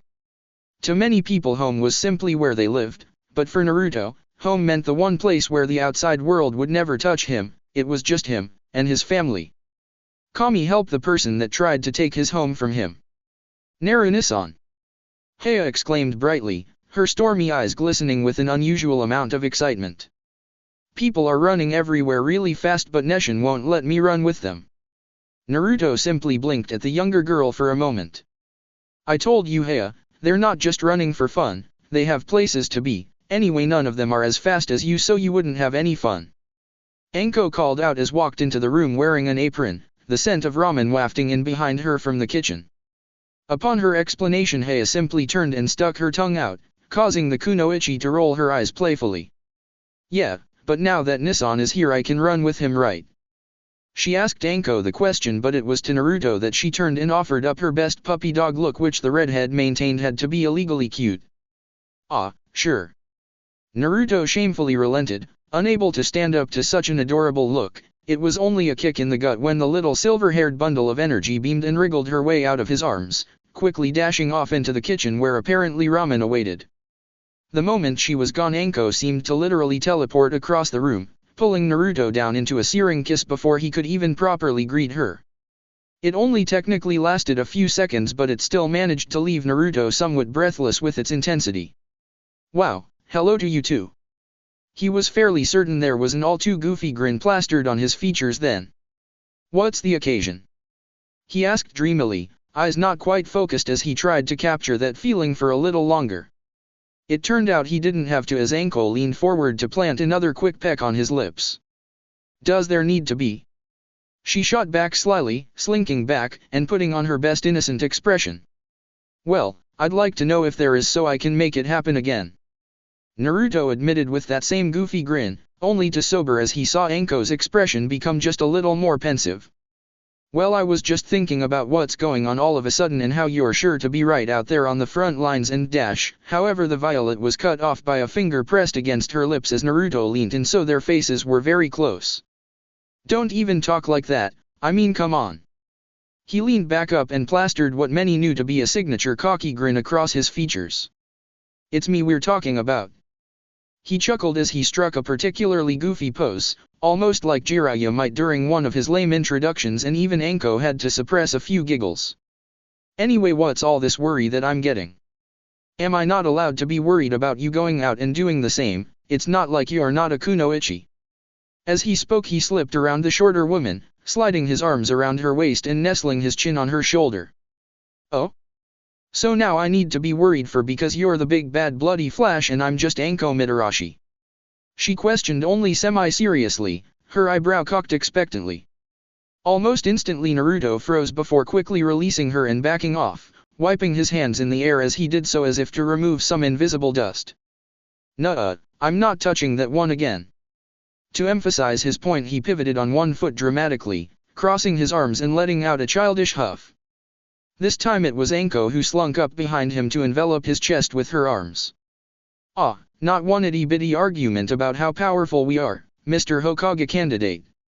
She whispered in her best sultry tone, which just so happened to be incredibly good. Naruto simply shook his head again, letting out another melodramatic huff, although it seemed a bit strained and his legs nearly buckled as Anko purposefully rubbed her ample chest across his back. Nope. Came his clear and directed response, and after a moment or two of silence both grinned at the same moment with Anko releasing a playful sigh. Well, that's no fun. However, before Naruto could respond, Hei's chipper voice echoed in from the kitchen. Onisan, Wanishan. The ramen's getting cold. She called, shattering the carefully constructed tension the couple had been building. Both let out a small chuckle at the same moment as the violet turned to reply. "Well, we can't have that," she shouted boisterously, earning a faint giggle from the doorway. However, as she moved to actually enter the kitchen, she felt a strong grip around her wrist, confusion evident on her face. She turned back to her red-headed boyfriend. "You know, with the war and everything, I will probably be gone quite a bit. It probably won't be easy," Naruto muttered, his brow creased and his usually vibrant eyes quite dulled. However, Anko's features merely softened as she took a step into him, letting him briefly envelop her with a proper hug. "We're shinobi, it isn't supposed to be easy, but that's why we make it work. Anyway, it's not like you have to go right now, you have time for ramen, right?" she answered, earning a bright grin from the taller shinobi as both moved into the kitchen, still embracing like they never wanted to be separated. "Of course, there's always time for ramen." Chapter 32, Familiar Wars. Kisuke sighed morosely, absently dangling his leg over the side of the wall he was stationed at. Guard duty was a notoriously dull position to have as a shinobi. For a profession that usually offered excitement and action, guarding a long length of wall was the exact opposite of that. What was worse was the fact that he wasn't even guarding Kusagaku or soil like he normally might. No, instead he was in the ass end of Hinokuni, in a periphery town near the border between the two nations. He wasn't usually the type to have an opinion on the various political shifts taking place throughout the nations, but even he didn't see much point in this fruitless war with Konohagakure. He wouldn't comment though. That kind of insubordination was grounds for discharge or even execution if his opinions were found to be too traitorous. However, Kusa had only barely recovered from the Third Shinobi War, where the Yellow Flash had decimated their ranks like cutting down blades of grass. Still, he did his duty, sitting up on that wall as he lazily watched the sun begin to set behind the horizon. The next shift would be soon and he would be relieved. It was a good thing too, this dry heat was beginning to affect him. A few minutes ago he swore he saw faint crimson flashes in the forest the town bordered. He heard a scuffle on the stairs and swiveled in his position, a tired smile on his face as he awaited the shinobi who would be taking over for him. However, a few moments later, when nobody emerged from the staircase leading down from the wall, he cautiously stood up, hand naturally drifting to his kunai pouch. The hand dropped limply down to his side though when he caught a glimpse of what was going on in the town though, or more specifically, what wasn't happening. Where before he might have seen Kusa shinobi patrolling the rooftops, keeping the civilians the head barricaded and under curfew, he now only silent, empty streets. What the? His eyes furrowed before flickering subconsciously to the side, where this time he was sure he actually saw a bright red flash down a nearby alleyway. His brow creased as he stared harder, only to be nearly startled out of his skin by a sudden scrabbling from the stairs. When he saw it was just another Kusa shinobi, he lowered the kunai he had drawn, only for his frown to increase when he realized the man wasn't even looking at him. Instead he was clutching his bleeding arm, frantically looking behind him as though he was being chased by ghosts. Ah! He jumped back when he caught sight of Kisuke, only to wince as his injured arm was flung back. "Hey, what's going on?" Kisuke quickly asked, however the man seemed frantic and uncooperative, glancing this way and that desperately. He's coming, oh god he's coming!" he raved, his words coming out jumbled and barely intelligible. It didn't even seem like he was talking to Kisuke. "What? Who's coming?" Kisuke grabbed his shoulders to stop him, only to cringe back as his face was suddenly splattered with a warm, red liquid, and the man he was holding fell limp. Cracking an eye open, he had only a moment to query the strange three-pronged design of the kunai sticking out of the man's neck before a red flash encompassed his vision and his world went dark in a single blinding moment of pain. Naruto stared grimly out over the small border town that his operation had just liberated, eyes glancing down to the two dead bodies by his feet, blood slowly pooling out from their clean wounds. Naruto made sure it was as painless as possible, but that was a hollow statement because he was still forced to take their lives all the same. The operational directives had been clear: no prisoners. This was how Konoha waged war, shock and awe to begin with, and then they could worry about mercy when their opposition were in a more negotiable mood. The redhead had never seen the Hokage look so grizzled or grim, his face like stone as he went about assigning the various missions to take back their lost territory and towns. It was as though the burden of leadership was actually visible on the man's shoulders. Would that be him in a few years? Sending out men and women to mercilessly cut down the enemies on Konoha, the thought made him feel a little ill. He pushed it down though. He needed a strong facade in front of the shinobi and kunoichi he commanded. He knew they were thinking the exact same things and he needed to let them know all of this sacrifice wasn't pointless. That was why he set his face into a clean, expressionless mask, flicked the blood from his tanto and began walking to find some higher ground. He would have to find his kunai later. Higher, Nissan. Higher. Heya giggled excitedly as Naruto caught her in his arms again, cradling her like a newborn. A grin tugged at his lips, almost matching the one on the silver-haired girl's as he once again crouched down on the next branch, flinging her up and into the air with all his strength. Her cry of glee caused birds to scatter from their perches as she spread her arms out, for just a moment soaring through the air like one of them. Then she reached the crest of her flight and began to fall again. However, unlike most children, she wasn't scared. She knew her Nissan would always be there to catch her. Sure enough, in the next moment a flash of red seemed to engulf her and suddenly she was back in his warm, strong arms. It only made the grin on her lips stretch her cheeks farther. With the grace of a cat, Naruto deftly landed on the next branch, keeping Heya safe and secure the whole way down. Then it began all over again as he reared back to throw her once more. Heya definitely couldn't be called a normal child. Where they enjoyed safer, more grounded games where the worst they might do is scrape their knee, she much preferred to have adrenaline pumping through her veins, the wind in her face and the world buzzing by her in a bright blur of colors and shapes. It was the curse of those who could move as fast as her. She just always needed to be moving. The more dangerous and exciting, the better. Finally though, even her supposedly boundless energy had to run out and she found herself sprawled on the grass, head resting on Naruto's chest and he lay down beside her. She was unendingly grateful to have found such a wonderful family after being torn away from her clan. "Your Hiraken is amazing, Nissan," she exclaimed suddenly, throwing her arms up into the air in a typically childish manner to punctuate her point. Naruto simply chuckled, the reverberations from his chest carrying through Heya and making her giggle.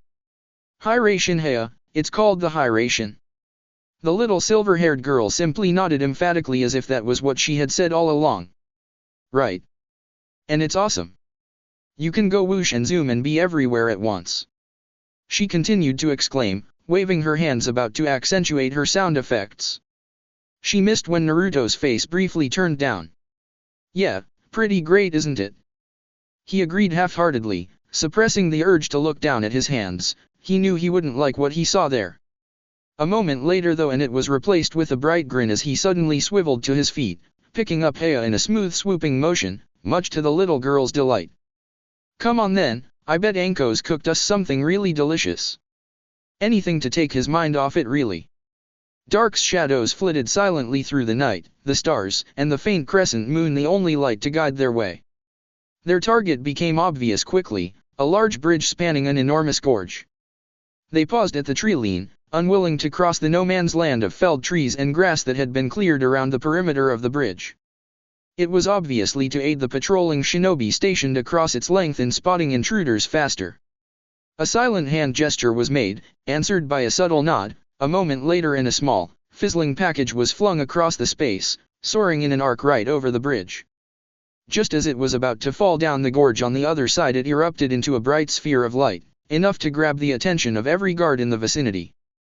In that single second though, another object was thrown on roughly the same path. However, its arc took it a little shorter, landing on the wooden surface of the bridge with a dulled thud. The closest guard had only just turned around when his neck was cleanly sliced through by a well-maintained tanto, the grim face behind it grimacing slightly. It was his body slumping to the floor that really alerted the rest of the bridge's occupants. However, by the time they turned, Naruto was already halfway through a set of well-practiced hand signs. "Wind release, vacuum scythe," he whispered into his hands, in the same breath exhaling a deadly stream of sharpened air that rocketed down the length of the bridge with nothing but a faint whine to herald its path. The first three it came across were felled instantly, the look of shock on their faces managing to survive the bisection of their bodies. The kunoichi a little further down was slightly luckier, feeling something coming and ducking down instinctively. It saved her neck, quite literally. However, as she scrambled to her feet, she found Naruto already in front of her, having already begun to move before his jutsu had even finished forming. She barely pulled out her sword before she was forced to block the clean edge of Naruto's tanto with it. The force of it, mostly from the speed of Naruto's approach, forced her back. In her shock and confusion at the rapid turn of events, she managed to trip over her own feet. Unfortunately, that was the last straw. She could only scrabble uselessly as a knee was pressed on her sternum and cold steel to her neck. Her last sight was of two stormy violet eyes looking into hers, as if ingraining every detail of her face into his memory. Far from the cold eyes of a killer, though, she only saw sadness and reluctance in those purple orbs. "Sorry." His whisper was the last thing she heard before the sword fell and her world was taken away from her. The redhead simply stayed there for a moment, still kneeling down on her body, watching with dulled eyes as her blood slowly seeped out on the ground beneath them. His hand, braced on her shoulder, could still feel the warmth of her body, now fading in the frigid night air. Then it was gone. He blinked, reset his face, righted himself and joined the throng of shinobi that had been flitting past him. Anko's laughter was like music as they rolled about on the bed, wrestling for control with twin grins. The bed sheets were in a shambles at the foot of the bed, forgotten in their raucous fun, and the pillows were looking to join them. Finally, though, Naruto managed to get on top, adjusting so that his knees were holding down her legs and he had both of her arms captured above her head. Anko made a few more playful struggles, smiling coyly all the while. Before giving up, she had to blow a few strands of hair out of her face though. "All right, lover, you got me?" She leaned up, licking her lips slowly and nipping playfully at Naruto's nose. "Now what are you going to do with me?" Her only answer was a foxy grin before her lips were suddenly taken away from her, sealed within a passionate kiss that a moment later she happily joined. Her eyes closed as she tried to press her body flush against his, only to be counteracted by his firm grip, keeping her in place as the kisses slowly trailed away from her mouth, down her jaw and finally stopping at her collarbone. The atmosphere was slightly ruined though when Naruto suddenly blew a rather large and loud raspberry on her chest, the vibrations causing her to let out a sudden and very involuntary laugh. Her body shuddered as Naruto moved further down, still occasionally blowing into her as he moved down her body, moving from sensitive spot to sensitive spot until finally coming to a stop at her stomach. For a moment, with him looking up slyly and her looking down with wide eyes, they both froze, Naruto's grin growing at the same rate Anko's face contorted into a look of horror. "You wouldn't dare?"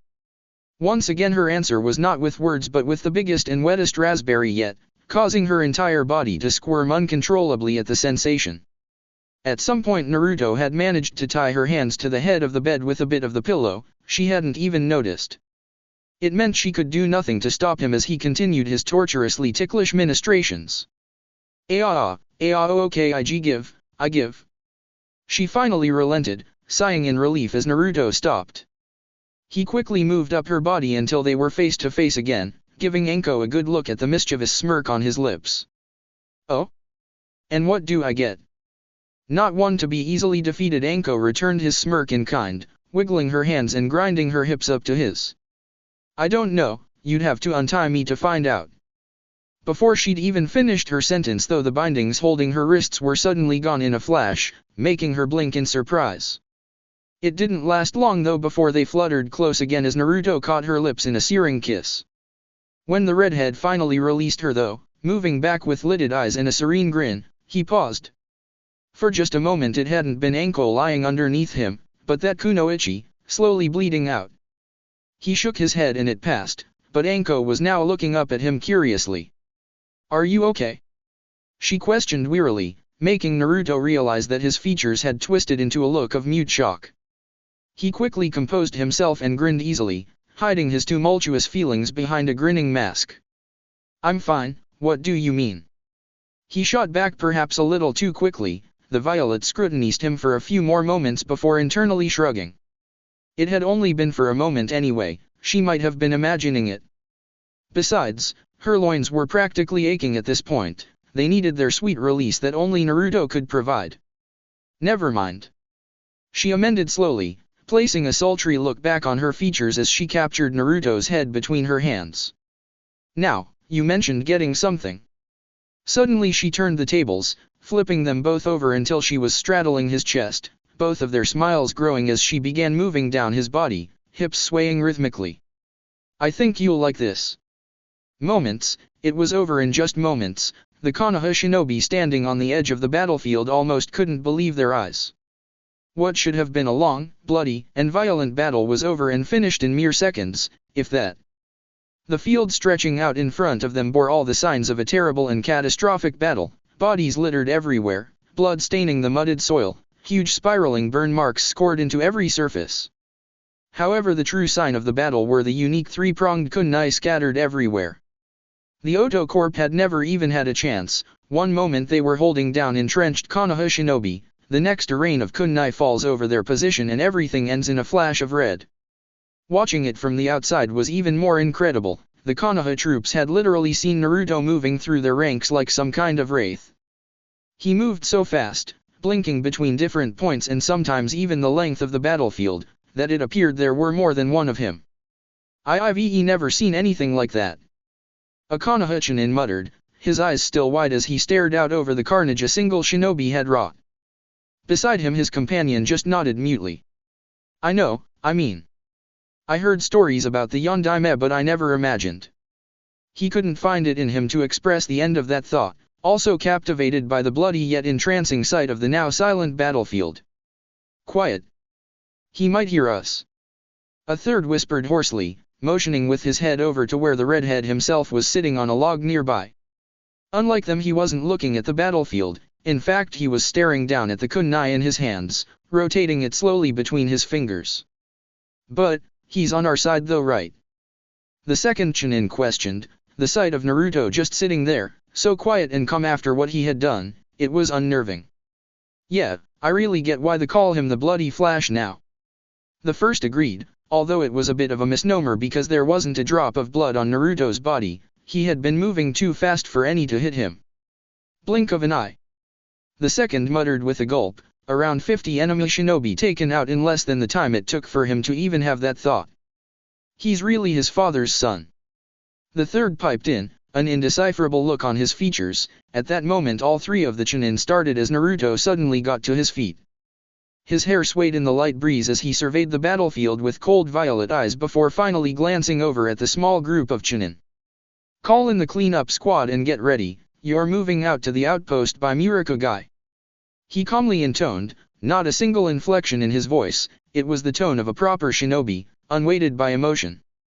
The three men quickly nodded, anything to get away from the scene of carnage spreading out before them.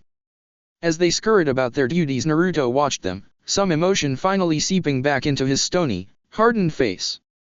It was better that he do this than them. They were just Chunin. It was his job as their superior to spare them this kind of bloodshed. Well, aren't you guys a sight for sore eyes, huh?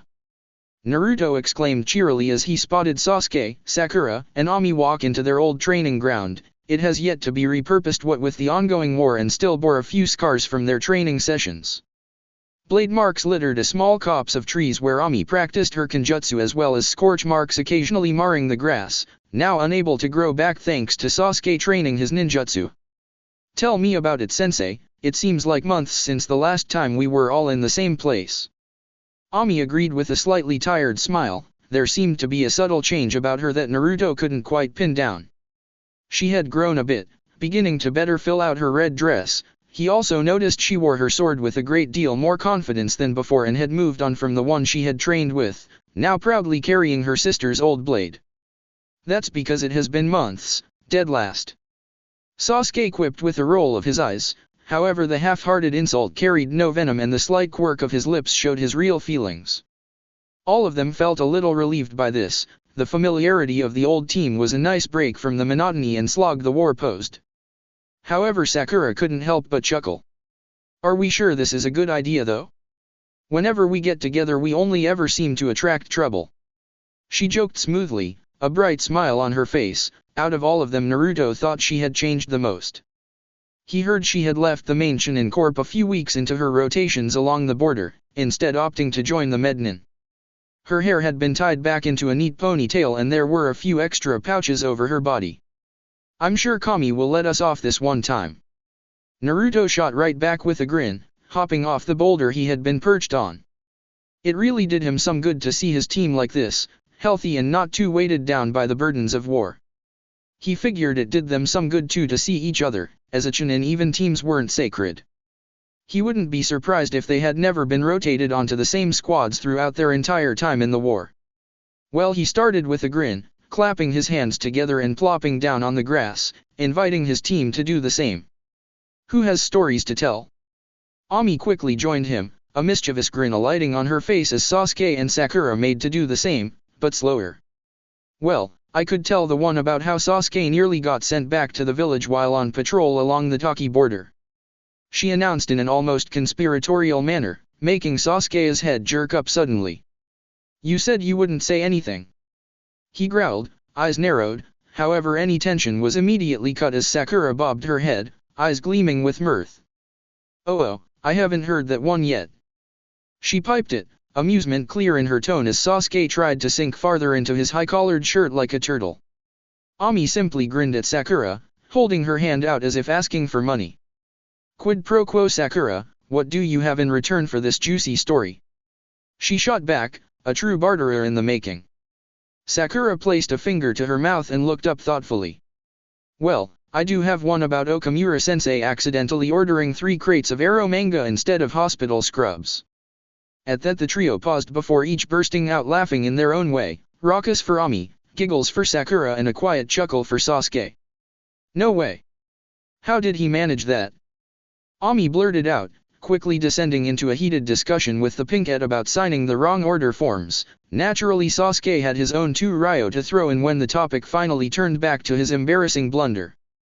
All the while Naruto sat back with a content smile on his face, simply enjoying the peaceful company of his students again. He knew he had to make it last as long as he could. It was hard to believe, but Naruto could in fact get tired, exhausted even. There were times when he was young, especially after Itachi's abandonment of the village, that he would train himself into the ground and be unable to move for hours. It was rarer as he got older and less reckless like that, but it still happened from time to time. As he jumped between trees in the ass end of nowhere, somewhere north of the Taki border, this was one of those times. He had been on a solo operation around the area Konoha assumed Takigakuer to be located, setting up a grid of long-distance high-ration markers. They were more draining to set up than their kunai-attached counterparts, and he had been working on them all day in massive, kilometers-wide radius. Just as he was finishing up though, he was contacted by Inoichi and informed that a small Takubutsu squad that Anko was leading had been ambushed while performing a similar scouting mission. The Yamanaka had barely finished relaying their location before Naruto had bolted off, barely a blur as he ran through the trees so fast he was leaving small footprint-shaped craters in his wake. The surrounding forestry became a barely cohesive blur and he even stumbled a few times, almost losing his footing before catching himself to continue his reckless sprint. He probably confused a few Taki patrols as he raced by, nothing more than a vague crimson blur as he bolted past. Finally though he emerged into the general vicinity of the coordinates Inoichi had given him, eyes glancing around wildly. However, one sniff of the air made his heart sink into his stomach. The stench of blood was permeating the air. Swiftly following it back to its source, Naruto located the overgrown forest path where the ambush had taken place. The sight that met his eyes was confusing, to say the least.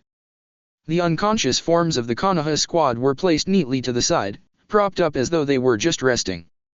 The ambushing group from Taki, on the other hand, they were strewn about the path in varying states. All of them were dead though.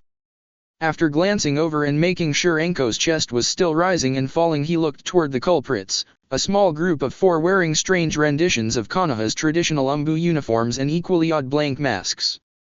What's going on here? What squad are you from? He asked cautiously, stepping into the clearing and grabbing the small unit's attention. They immediately turned to him, gazing at him evenly behind their masks before the tallest, apparently the leader, spoke up. Naruto Namikaze. He stated in a dull monotone, not asking so much as confirming to himself the redhead's identity. Suddenly his hand lifted up, creating a signal Naruto didn't recognize from the standard umbu sign language. Our mission is complete, pull back. Naruto blinked before stepping forward, brow furrowed. Wait, what's dash? However, the group had already left. However, one had lingered just a fraction of a second longer than the others, regarding him with an ever so slightly tilted head in what seemed like curiosity. She seemed rather young for an umbu, no older than Naruto's genin at the moment. However, he got little time to ponder that before she darted off to follow her squad, spiky blonde ponytail bouncing along behind her. Before he could make after them though, he heard a groan to his left. Glancing over, he saw Anko stirring and was by her side in moments. Hey, easy. Her eyes blinked open in confusion before softening as she saw his concerned eyes looking down at her. Naruto. She chuckled weakly before wincing and clutching her ribs. She hadn't been in the best shape before those weird umbu turned up. You look like hell. She muttered meekly with a good attempt at her usual cheeky smile. The comment did bring one to Naruto's features though. Yeah, and you don't look much better, at least I can sleep mine off. For the comment he got a playful slap to the chest. How are my squad? She asked suddenly, eyes widening. Naruto just pushed her back down. They're fine, all alive by the looks of things, now stop moving. He ordered sternly, earning a pout from his girlfriend that he promptly ignored. As he went about checking her wounds, she glanced around curiously, mostly at the dead bodies strewn across the path. What happened? Did you do this? Even as she spoke, her voice was unconvinced. It didn't look like Naruto's handiwork, not clean enough. The redhead just shook his head slowly, pulling off a roll of bandages to deal with Anko's cracked rib. No, I got to this party after everything was over. There was some squad of umbu here. He muttered, his lips turning down. Anko just stared at him incredulously for a moment. You of all people, were late.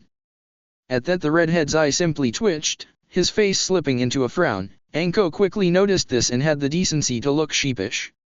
Ah, sorry. He just shook his head. She was right, he had been late. If it weren't for that squad of weird umbu, then who knew what could have happened to Anko. He couldn't be everywhere at once. He still wasn't fast enough. Are you leaving already? Anko's sleepy voice made Naruto freeze in the doorway of their bedroom before turning slowly to see her lifting her torso with her elbow and rubbing wearily at her eyes. He didn't blame her, it was only 5 o'clock in the morning. Yeah, another mission, I might be gone for a few days this time. He reluctantly admitted, he didn't exactly like being separated from Anko either. However, the sleepy pout she gave him had to be one of the cutest things he had ever seen and actually made him consider just crawling back into bed with her. It's not fair they make you do so much. She tiredly grumbled, her eyes already struggling to stay open. Anko was definitely not a morning person, never mind pre-morning. Naruto could only shrug sheepishly though. The more I do, the less others have to, and the faster this war is over. His answer was a rather obnoxiously loud raspberry that Anko blew into her free hand. It's still not fair, I hardly get to see you anymore. Hea hardly gets to see you.